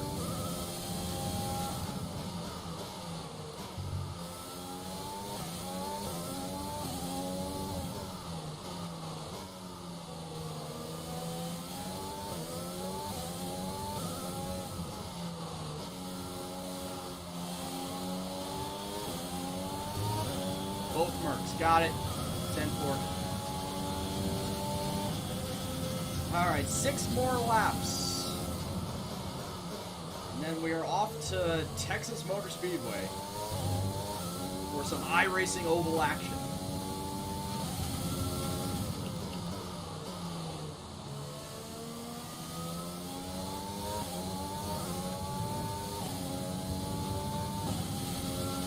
This track is kind to the track now.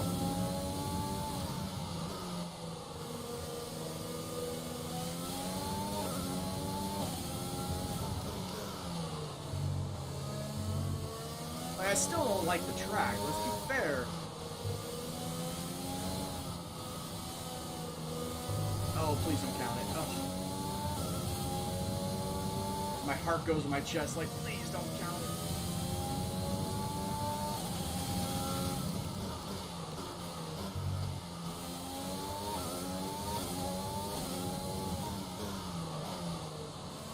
Alright, later, dude.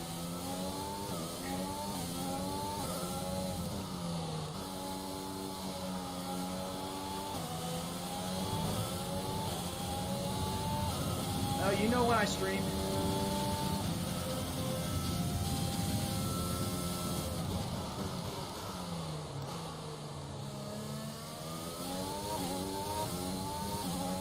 I am actually legit catching up to him, but I'm not going to get him in time. 5 laps to go, I'm not going to be able to make up all that time. There's 5 laps of fuel remaining. Even if I had an extra lap. Even if I did go the 10 laps that I wanted to do on the soft tires, they would not have given me enough time.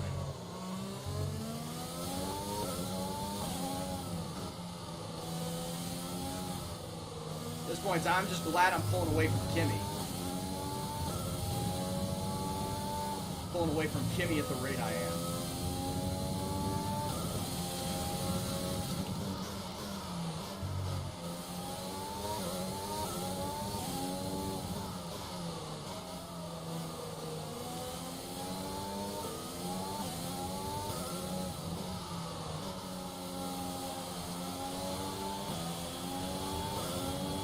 Don't know when those Mercs are coming around. Oh, I just saw them turn the corner. Shit. I think I'm going to get lapped. Yeah, they're like 4 seconds behind me. At most. Oh, they're even less. They are right on my ass.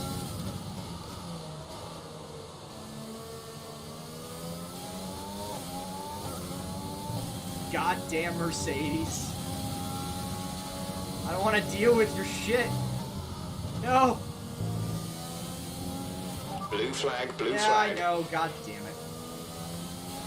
Blue flag conditions. Create a gap and let the car behind through.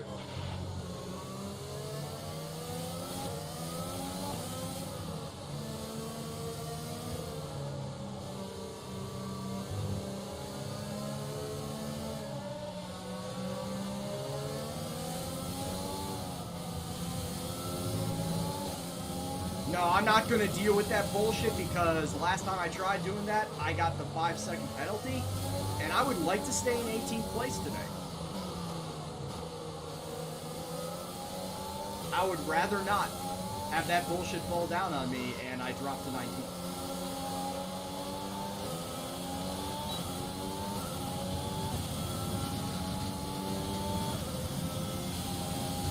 yeah, I could have broke checked them. Brake checked them. I don't know why I said broke check.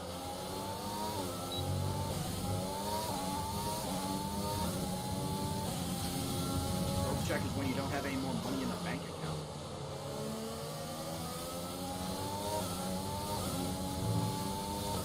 Alright, so I'm a lap down, meaning that instead of 3 more laps to go, it's 2 more laps.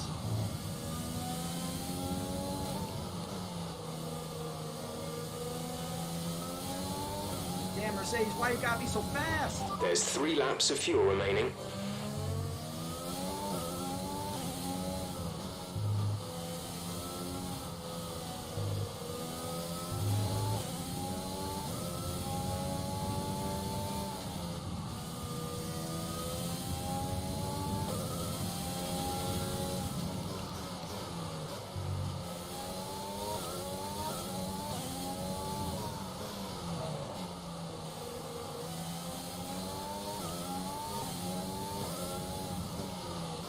Coming to the white flag. This actually helps me. Get 1 less lap to do.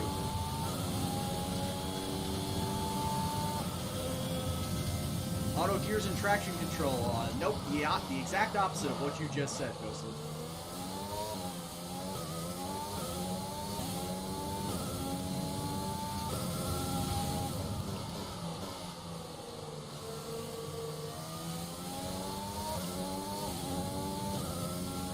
I'm driving with a wheel, why would I be driving an automatic?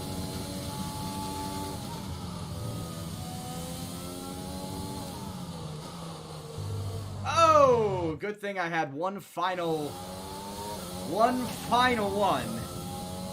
of these flashbacks to use.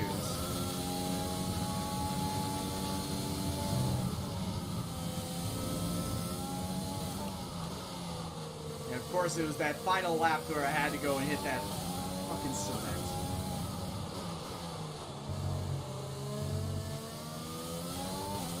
Yeah, and I know that is the curve of death.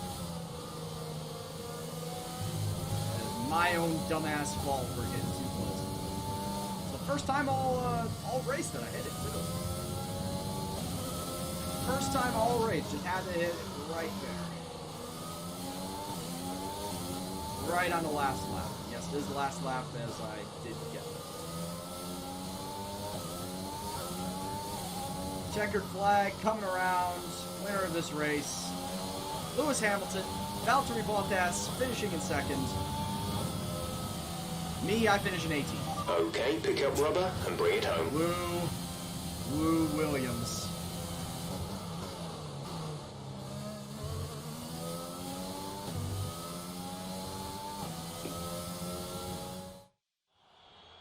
Yet another historic win under their belts. Well done to the team at Mercedes. Norris and Stroll at the back. Yeah, well, we've actually seen that Anthony, quite a tell bit me, in this game. What was it that helped Not them just in achieve this this save, success? but in Well, the My Team when you career overtake as well. that many people, I'd certainly hope you'd win the race. After an excellent All right, performance so at it's the Grand Mercedes Prix, 1, I'm 2, sure there'll be and it's plenty of Max celebrations Verstappen tonight is your third amongst the place Mercedes team. finisher. And they certainly deserve it. Yeah. We all know. We have all seen Mercedes win quite a bit. let's So move then, on from it's that. time to see how this George almost got points. Yeah, Hamilton started in 10th and won. I'm surprised he didn't get driver of the day. George Russell almost got us our first point with Williams. He almost did it. Oh, he missed out by a second. 1.1 seconds behind Roman Grosjean. That would have given us our first point in the Constructors. But your top 10 are Hamilton, Bottas, Verstappen, Leclerc, Albon, Gasly. Hey, Gasly sitting up there in 6th. Sainz, Perez, Giovinazzi, and Grosjean. Of course, I picked Giovinazzi as my rival, and immediately he starts getting up in the top 10. Wouldn't you know it? result affects the Drivers' Championship. That I wouldn't have been mad at all. At least we would not have been sitting with a big fat goose egg next to our name in terms of Constructors' points. I would have been fine with it. Bottom 10, Russell, Magnussen, Ocon, Ricciardo, Kvyat, Stroll, Norris, myself, Raikkonen, and Ferrari's Sebastian Vettel. Finishing out. You hate to see lead at the it. top of the table has shrunk somewhat today. Some amazing talent out on the track. But yeah, this is what you got as far as constructor standings go. Haas now with 3 whole points. Thanks to Grosjean. He didn't want to give us that one measly point. like I said, we still have that goose egg sitting next to us. Mercedes, Ferrari, Red Bull, McLaren, and Renault, your top 5. Racing Point, AlphaTauri, Alfa Romeo, Haas. Today, but Anthony, who would As you... far as driver standings go, oh man, what do you expect? It is basically Group City for the first 8. It's Bottas leading Hamilton for Drivers' Champion right now by 14 points. Then you got Leclerc and Vettel, Verstappen and Albon, Norris and Sainz, Ricardo and Perez, rounding out your top 10. I'm not even going to go in. pick as your driver of the day? Not even It's gonna got to go be any Lewis. lower than that because it doesn't even matter.